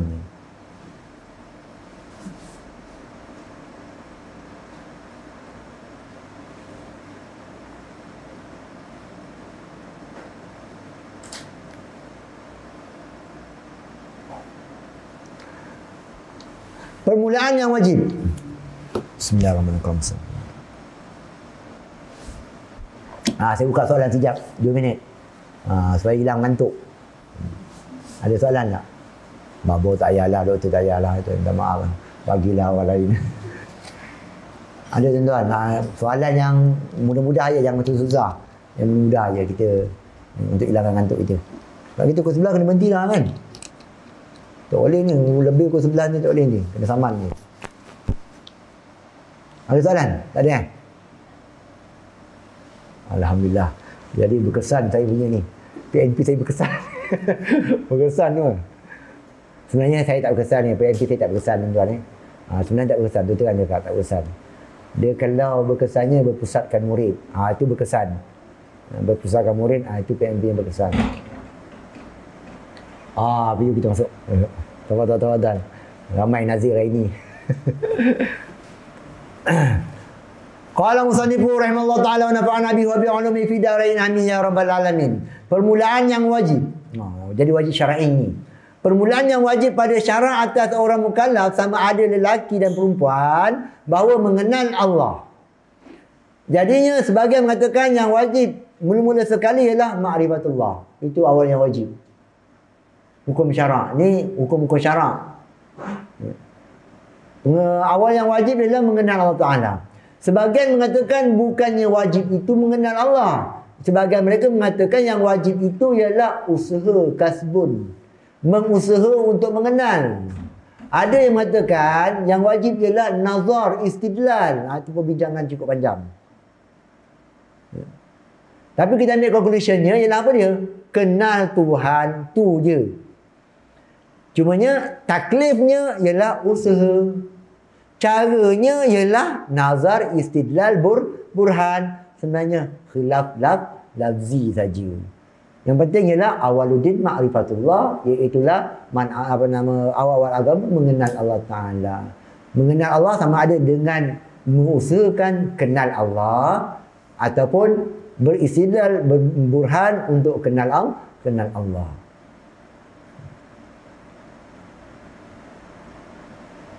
Kalau kita kata yang wajib itu kenal Yang wajib itu ialah istidlal. Tiba-tiba ada yang orang tak perlu istidlal, tiba-tiba Tuhan kenalkan diri dia. Macam mana lah tu? Ibarat begitulah kan. Jadi ni semua khilaf lafzilah, tak perlu saya dah panjang-panjangkan. Jadi sebaik lelaki ataupun perempuan, hukum syarak. Artinya mengetahui akan segala hukum. Yang dimaksudkan mengenal Allah Ta'ala bukan mengenal akan hakikat Tuhan. Bukan juga mengenal tentang hakikat sifat Tuhan. Tidak. Salah kedua-duanya. Tapi yang dimaksudkan di sini ialah mengenal akan hukum sifatnya. Kan saya katakan tadi, hukumnya apa tadi? Kekunci perbincangan ilmu kalam tadi apa dia? Wajib, mustahil, harus tu kekunci dia. Pimai-pimai tu dia akan tengok. Orang nak kritik ke, orang nak terima ke, dia tengok benda tu je dulu. Orang nak kata kafir tak kafir, tu dulu dia kata, orang tengok dulu. Sesat tak sesat, tengok tu dulu. Ni tu tiga kekuncinya. Mudah ilmu kalam ni. Dia pelik macam mana dia mengaji dah lama tak faham. Aku pelik betul lah. Masuk aku sekali. Teringat dah dulu ada pelajar pergi pondok. Jadi belajar pondok tu belajarlah nahwu saraf. Ibu tak sampai sebulan dia balik. Tanya bapak dia, kenapa kau balik ni? Belajar pondok ni mudah je ya, nak letak baris-baris mudah je. Baris 3 atas bawah depan je. Ikut kita nak letak macam mana. Ibarat kita ibarat ginilah. Ikut aku dia nak kata mustahil pun. 3 saja kunci dia tuan-tuan Tapi walaupun dia tak banyak, cukup liar. Perbincangan yang cukup liar. Liar macam mana tuan-tuan? Pegang tak dapat. Nampak pegang tak dapat. Itu yang kita pelik ni. Dia tak macam babo yang babo yang mengajar bahagian fiqh, cara bab hadis, bicara bab ni banyak perbincangan dia. Perbincangan cukup banyak. Tapi ilmu kalam ni perbincangan tak banyak. Tapi liarnya nak dapatkan tarik telinga satu tu susah betul. Berpial-pial tuan-tuan. Demam ada, mabuk ada, muntah ada. Saya tak tipu tuan-tuan Dia punya satu peringkat ni, kita punya tangkap kepala ni. Dia macam kata, sebab kita nak kena Tuhan pakai otak, macam tu lah. Nak fahamkan ni. Kenakan Tuhan pakai otak, jadi macam tu. Dia tak dapat dinafikan. Kita nak fahamkan tu, nak fahamkan ni. Sebab kita nak fahamkan pakai otak kita, dinamakan sebagai apa dia? Akal nazar, akal fikir. Bila akal fikir ni melibatkan tenaga, usaha kita. Melibatkan urat bergerak. Dia bukan akal ghariza. Kalau akal ghariza ni tak ada tu, maknanya orang gila lah. Dia akal fikir. Jadi akal fikir ni memang guna tenaga. Yang akal fikir ni yang kadang-kadang tersesat. Akal fikir ni yang letih. Akal fikir ni, itu akal fikir kita. Jadi bendanya 3 tapi nak catch up dia cukup susah tuan-tuan. Ilmu kalam pengalaman saya tuan-tuan. Sebab saya ni bukannya syariah, bukannya ijazah saya bukannya usuluddin ni, minta maaf tuan-tuan Saya bukan usuluddin. Saya syariah Islamiah. Saya dulu minat bahagian usul fiqh. Saya cerita-cerita dulu nak buat apa dia? Nak buat tesis untuk manhaj Imam Ghazali. Bahagian qiyas dalam Ihya Ulumuddin. Itu cerita-cerita dulu. Tapi bila balik Malaysia, tengok dah ramai mengajar fiqh. Apa benda aku nak ajar lagi ni? Ajar ni tauhid. Sejak daripada itu tak mengajar tak ajar fiqh dah. Sampai ke sekarang. Saya bergelumang dengan bahagian tauhid saja. Saya cek kitab pun tauhid. PDF pun saya pun tauhid. Otak saya fikir pun tentang tauhid. Semua tauhid. Tauhid. Nak bergaduh dengan bini pun pasal tauhid. Ya. Orang rumah pun kata, apa abang tengok telefon ni? Mesti ada 2 ke 3 ni. Tak. Kekasihku hanyalah telefon. PDF dalam tu banyak. Perempuan cemburu tuan. Itu sebab kita dengar dulu, ulama dulu kitab kena bakar. Ada bini bakar kitab dia. Murih benar lah tu. Tolak maksudnya. Cerai kan bini. Sayangnya kitab. Jangan pasal. Jadi, itulah sekarang lah. Kita tak ada duit, pakailah PDF. Kita tengok je. Tu orang rumah marah tu. Jadi sekarang nak kurangkan kemarahan orang rumah, saya mula beli kitab. Jangan dibakar kitab saya sudah. Dibakar kitab saya tambah satu lagi. Bukan tambah kitab, tambah orang rumah aja. Baru dia rasa tercabar kan. InsyaAllah boleh jaga kita. Betul tak Datuk? Aja marah rumah aku dengar. Terus tuan-tuan Jadi 3 saja. Jadi mungkin perbincangan kita mengenai 3 perkara ini. Sebab kita tak sempat, esok barulah kita masukkan mengenai sifat-sifat.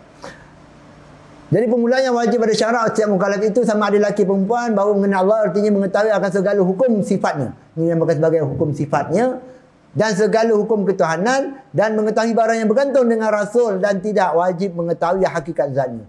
Bukan tak wajib, khilaf ulama. Ada yang mengatakan, kebanyakan mengatakan tidak diketahui akan hakikat. Ada sebahagian mengetahui, ada sebahagian sebaliknya. Dia khilaf ulama. Tapi yang masyhurnya ialah hakikat Tuhan tidak diketahui. Sebab apa hakikat Tuhan itu tak diketahui? Kerana kesempurnaan Tuhan itu tidak ada penghujung. Akal kita ada penghujung. Bila Tuhan itu tidak ada penghujung, maka tidak boleh dihad. Bila tidak boleh dihad, maka secara automatik tak boleh kita tahu. Selagi kau tahu ada lagi. Sampai bila-bila tidak dinamakan sebagai mengetahui secara hakikat. Fahamkan apa yang dimaksudkan dengan mengetahui secara hakikat. Mengetahui secara hakikat ialah maklumatnya semuanya dicerap oleh kita. Itu yang dinamakan sebagai mengetahui secara hakikat. Tengok kitab. Dapat kitab ni kita dapat senaraikan jasad, jisim dia apa, sifat dia apa, semua maklumat-maklumatnya kita dapat himpunkan. Itu yang dinamakan sebagai mengetahui secara hakikat. Kita dapat hadkan batasan. Dah tak ada. Ini je, dia jamik je. Yang lain manik. Itu dinamakan sebagai ta'rif bil had. Itu yang dimasukkan dengan ma'rifah bil hakikat. Tahu dah. Inilah yang akan dinamakan sebagai buku bagian-bagian.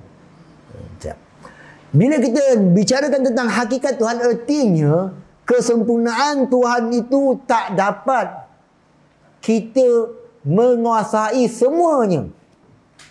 Kita hanya menguasai sekadar yang Tuhan cerahkan kepada kita. Bahkan Imam Ghazali mengatakan apabila kita mati nanti barulah kita makrifah, barulah real makrifah. Jadi nak kenal makrifah Tuhan benar, mati cepat. Betul. Selagi Imam Ghazali mengatakan roh pada jasad selagi itu tak, jangan temberang, kata Imam Ghazali. Itu Imam Ghazali. Bila kita dah terpisah daripada alam adna, alam rendah, naik kepada alam tinggi, dinamakan sebagai alam maknawi, alam roh pada ketika itu. Itu sebenarnya hakikinya. Selagi ada tergikat dengan jasad yang berbentuk akan fana, selagi itu tak. Tapi jasad kita yang akan datang bersifat dengan bakok yang aradi yang mendatang, bakok yang majazi lah. Maka pada ketika itu kita makrifah kepada Allah Ta'ala ibarat menyelak langsir pengantin. Telak. Makin lawa. Tapi orang rumah kita telak cakap, lawa, cukup tempoh dah tak lawa. Dah habis dah tak lawa. Tapi makrifah kepada Allah Ta'ala, sela setiap hari semakin jelas, semakin zuhur, makin jelas. Tak ada penghujung. Maknanya, makrifah kepada Allah Ta'ala hakikatnya tak akan dikuasai oleh manusia. Tak ada penghujung. Itu kalau itu oleh kerana Tuhan itu tidak ada nihayahnya, maka tak adalah seorang pun yang boleh mengetahui akan hakikat Tuhan. Bila sebut mengetahui akan hakikat, yang saya bicarakan tadi boleh dihadkan, ada penghujung. Oleh kerana itulah Nabi SAW, subhanaka la nuhsi sana'an kama asnaita ala nafsik, subhanaka la nuhsi sana'an alaika kama asnaita ala nafsik. Maha suci Tuhan, tidaklah kami hitungkan pujian terhadap engkau sebagaimana engkau mujikan terhadap diri engkau. Artinya makhluk ini, puji Tuhan itu bukan sebenar-benar puji yang sebenar. Kerana kita puji sekadar yang kita tahu saja. Baru beli laptop, cantik betul lah. Sekadar kita tahu luar, dalamnya kita tak tahu. Jadi puji itu bukan puji yang berdasarkan kepada realiti. Dalamnya mana kita tahu? Rupanya cap ayam. Kita tahu. Jadi kita puji pada Allah Ta'ala sekadar yang Allah Ta'ala tajallikan sifat-sifatnya pada kita. Yang Allah Ta'ala maklumkan pada kita. Yang tertasawur pada pemikiran kita. Lebih daripada itu kita tak tahu. Lalu kita puji sekadar yang kita tahu. Jadi pujian kita tadi tak sama sebagaimana Allah Ta'ala memuji akan diri dia. Bila Allah Ta'ala mengetahui akan hakikat dia, Allah Ta'ala mengetahui akan sifat dia, maka dia memuji kepada diri dia. Itulah pujian yang hakiki. Itu dia punya penggunaan dia. Apa tuan? Ni dah ada berbelit ke saya cakap? Minta maaf. Minta maaf lah. Dah pegang macam ni tuan. Itulah kadang-kadang selit juga doktor selit sikit tak apa. Ni kalau kita main kalam sampai kesudah tak ke mana-mana. Itu kata arwah untuk saya. Kata arwah untuk saya. Dia main kalam. Nak apa sebenarnya main kalam ni? Kau nak bergaduh dengan Wahabi je? Kau nak buka tesis, nak buat buku ke? Sekeping aku tak nampak aku tulis. Kalam tak apa. Jadi dalam kita berkalam, kita ada tujuan kita. Kita punya jalanan kita. Itu kena faham tu. Jadi saya berkalam juga. Tuan-tuan berkalam juga. Tapi kita ada juga kitanya apa sebenarnya yang kita nak daripada kalam tu kena ada. Jangan ada orang berkalam kerana nak lawan Wahabi. Sampai ke Sudan kau tak akan dapat ilmu. Itu terang tuan-tuan Kalau kau berkalam kerana kau nak lawan Wahabi, nak berdebat dengan Wahabi sampai ke Sudan kau tak akan dapat. Saya berdebat dengan Wahabi ni, saya pernah nak kena tumbuk dulu. Umur 14 tahun, pondok pasal tumbuk. 15 tahun tak? 15 tahun, menuju 15. Sebab apa? Pertikaikan kaum muda. Memperlambatkan syahadah. Dia nak tumbuk aku kecil lagi dia tumbuknya dinding pondok. Dah terkopak dinding pondok. Sebaik tak kena buka aku pecah ke. Kau nak kritik Wahabi, aku kecil-kecil dah kritik Wahabi dah. Macam risau. Tapi tuan-tuan, saya kritik Wahabi sampai ke Mekah. Oh, lagi dahsyat kritik. Tapi sampai satu tempoh, ni cerita pengalaman diri saya tuan-tuan. Sampai satu tempoh, aku kritik Wahabi dah lama dah. Aku tak apa-apa pun. Kita buka kitab tu kerana nak lawan Wahabi. Bukanlah buka kitab nak dapat ilmu. Tu yang berlaku pada diri saya. Tu saya terang saya cakap. Buka tafsir Sawi, buka sana, buka sini. Tujuan apa dia? Nak lawan Wahabi. Jadi dapat ilmu lawan Wahabi. Tak dapat ilmu sebenarnya. Cukup satu tempoh. Bila baru-baru ni yang saya nak mula mengajar takmir ni. So saya ada pengalaman, saya dah bosan nak lawan Wahabi ni. Saya duduk Mesir, saya tak lawan Wahabi dah. Malas saja. Saya tak lawan Wahabi dah duduk Mesir. Bahasa aku baik, aku belajar komputer. Duduk Mesir saya belajar komputer. Pandai bagi komputer tu. Processor apa semua. Buka komputer ni pakai itu je, pakai touchpad ni, cek itu je. Tu zaman saya lah. Zaman sekarang kaya beli laptop. Ni tuan-tuan, ini pengalaman bukan saya nak untuk diri saya bagi nasihat untuk yang lain. Sampai satu ketika tu, aku lawan Wahabi ni sampai tak dapat ilmu apa-apa pun. Lalu saya ubah metod saya. Aku nak tahu apa itu Asy'ariyah. Saya ubah terus. Aku nak tahu Asy'ariyah itu sebenarnya apa. Selama ni yang kita tahu sekitar 20 lebih kurang ni, kemudian semuanya nak tahu apa itu Wahabi kritik kita. Kita dapat tahu ilmu Wahabi kritik kita, bukan kita tahu ilmu apa itu Asy'ariyah. Sejak daripada itulah saya mula cuba memperhalusikan setiap perbincangan ilmu kalam. Semuanya merujuk kepada dalam sesama Asy'ariyah kita. Nampak Imam Ghazali berpandangan bagaimana, Bakirani macam mana pandangan dia, saya Al-Kullabi macam mana. Oh, nampak orang macam ni dalam Asy'ariyah. Bila kita dah faham, dah kenal Asy'ariyah, apa kelebihan dia?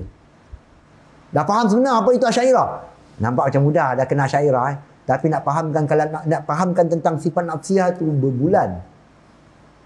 Yang saya kata tadi benda kecil tapi dia liar, nak pegang-pegang tak dapat, rasa macam dapat ni, salah juga aku faham tu. Itu liar tu, nak fahamkan kecap betul tu. Tapi bila kita dah faham Asy'ariyah, insya-Allah Wahabi kritik dah nampak kat mana silap dia kita nampak.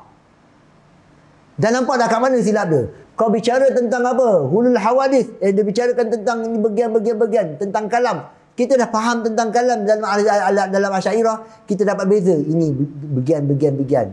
Sebab apa? Kita memahami apa itu Asy'ariyah, secara automatik kita dapat boleh membidas golongan-golongan tersebut. Jadi saya menyuruh pada sahabat-sahabat kita yang mana yang sekarang ada yang macam saya dulu, ubah sedikit. Ubah ialah kita mempelajari ilmu kalam, kita nak faham apa itu Asy'ariyah Ahlussunnah. Bukannya nak faham apa itu yang Wahabi kritik Asy'ariyah itu. Jangan macam tu, kau tak akan dapat ilmu sampai bila-bila. Sebab apa tak akan dapat ilmu sampai bila-bila? Syubhah sentiasa akan ada. Syubhah sampai bila kau tak boleh nak halang, sentiasa ada. Tapi bila kita dah ada kekunci, iaitulah faham Asy'ariyah, syubhah datang berlambak macam mana pun, insya-Allah tak ada masalah. Sebab kunci dah ada, kita dah faham Asy'ariyah. Ini temberang ni, ini temberang. Kita dah kata dah, ini salah ni. Ini bukan macam ni. Kita dah tahu dia nak katakan tentang apa dia? Tentang ibanah. Tak apa, saya mengatakan tak apa, saya boleh pegang tentang ibanah. Boleh pegang. Nak cakap macam mana? Kau ikut ibanah tak? Sebab mereka mengatakan ibanah itu sebagai Imam Abu Hasan Al-Asy'ari kembali kepada salaf. Tak apa, kita boleh terima, tak apa, ibanah saya terima. Kamu nak terima tak ibanah? Kalau dia terima saja ibanah, memang terkucil tuan-tuan. Dalam ibanah tu memang kita dah, kita punya tentang apa dia? Tafwid kita. Ada tentang yang cacat sedikit-sedikit tu memang tak dapat kita tak nak kita bicara di situlah. Tapi sebagai konsep sebenarnya dalam ibadah tu tak ada masalah. Yang kita tafwid tak ada masalah pun. Jadi kuncinya itulah faham apa itu Asy'ariyah. Tambah sikit masa lagi. Dia tak boleh nak bebel lah. Faiz patut kena larang tadi. Ustaz jangan bebel banyak. Saya memang tujuan tadi saya nak bicarakan tentang apa dia? Hukum akal di dalam ni. Jadi akal yang tiga itu wajib bagi Allah, betul situ Hukum akal yang tiga iaitu wajib bagi Allah dan Rasul, mustahil datang. Wajib dua makna. Wajib pada syarak iaitu barang yang diberi pahala pada mengerjakan dia dan diteksakan pada meninggalkan dia. Itu wajib syarak. Wajib syarak iaitu barang yang diberi. Barang yang diberi. Ma yusabu ala fi'lihi wa yu'aqabu ala tarkihi.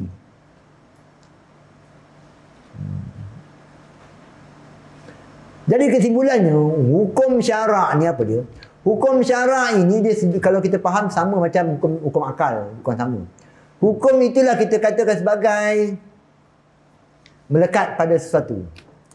Hukum itulah sifat bagi sesuatu. Kita kata hukum itu sifat bagi sesuatu.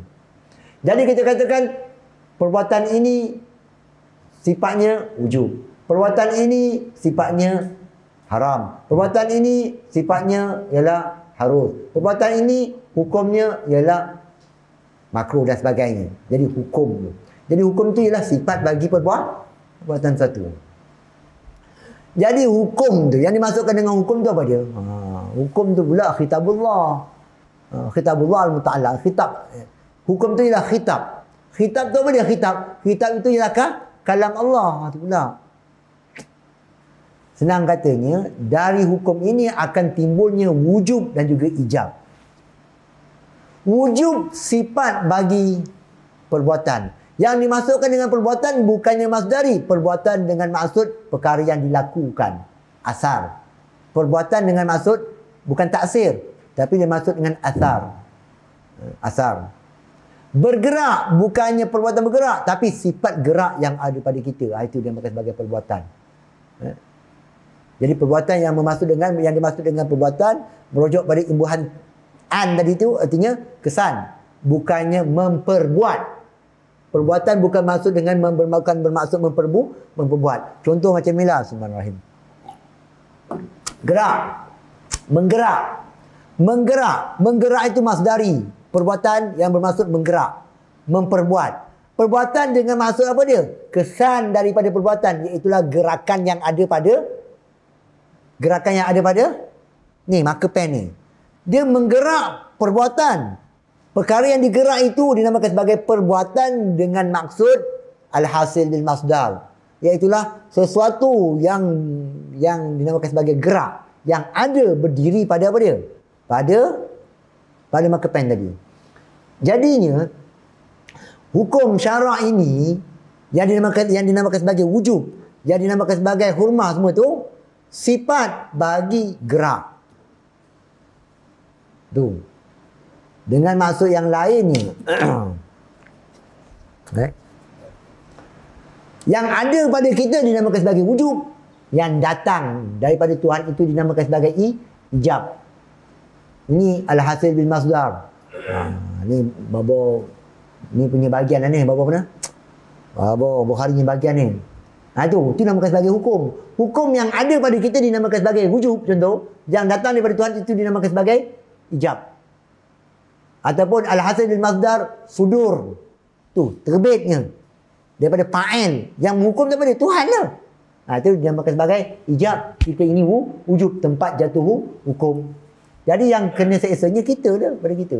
Jadi tuan-tuan, dia perbuatan ni perkara yang amrun i'tibari. Namun yang nak dibicarakan di sini ialah sifat yang ada pada kita. Allahu Akbar.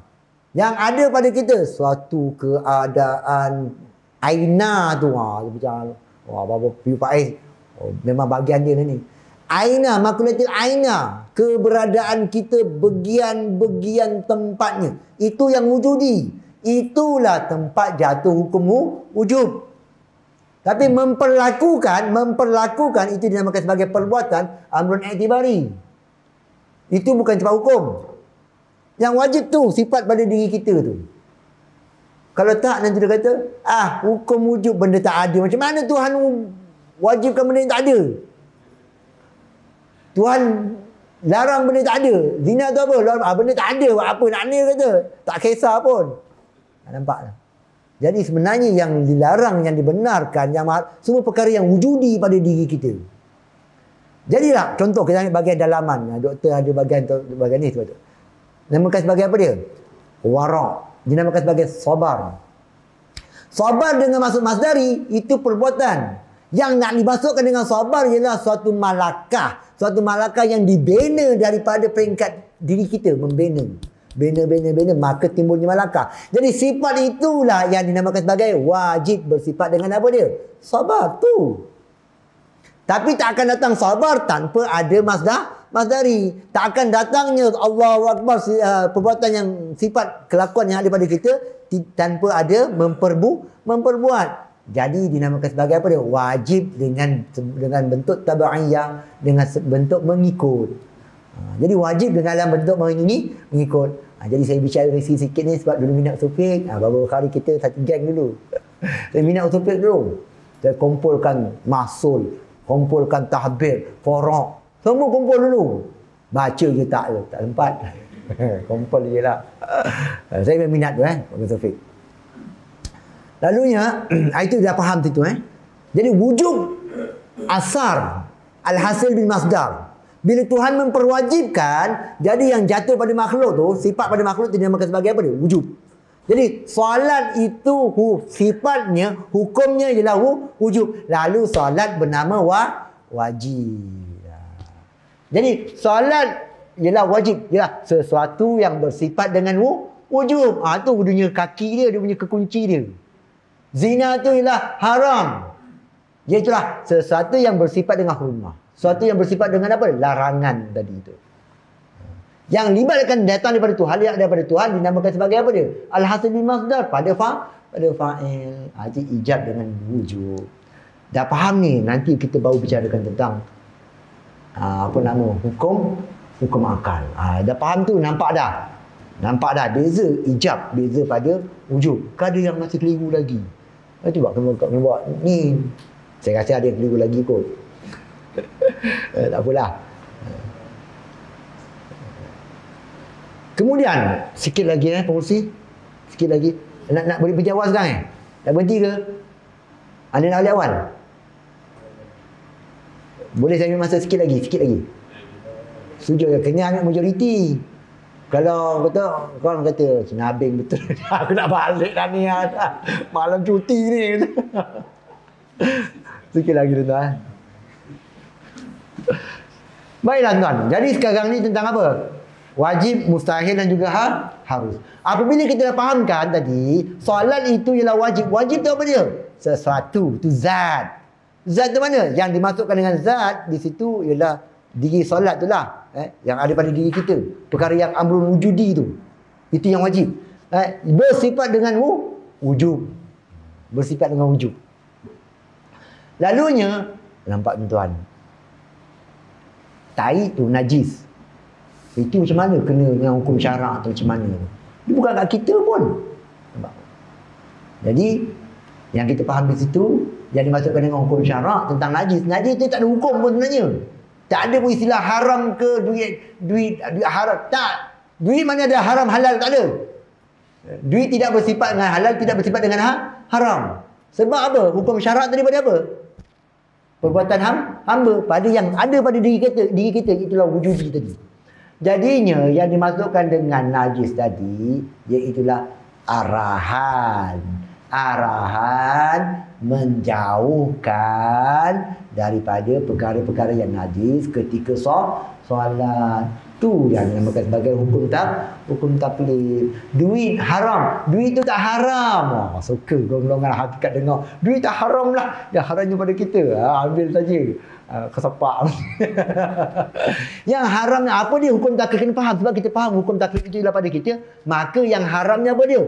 Itulah mengambil. Itulah jadinya haram. Faham itu. Bila kita begitu masuklah mengenai hukum akal. Jadi pun rasanya tak sempat malam ni. Saya tak nak paksa-paksa. Kita sambung lagi pada esok hari membicarakan tentang hukum akal. Mudah-mudahan Allah Ta'ala berikan kita. Tak nampaknya 2 kali nampak. InsyaAllah kita bicarakan lagi esok hari. Segala yang benar. Ada soalan ke? Tak ada, kita tutup. Ada? Tak ada. Jadi saya dengan kuasa bitunya menutup perbincangan kita pada malam ini. Mudah-mudahan kita jumpa lagi pada esok. Jangan muak, jangan rasa jemu. Mudah-mudahan usaha datang Allah Ta'ala bukakan. Yang penting usaha tuan-tuan. Tak ada tiba-tiba dapat seronok ni. Dan kebiasaannya hari pertama ramai, hari kedua separuh, hari ketiga satu baris. Itu standard.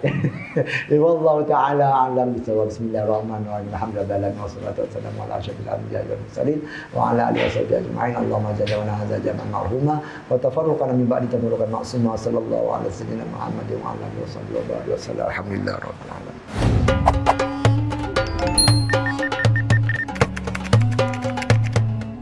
Maka amalan orang-orang kita jangan makan barang berdarah.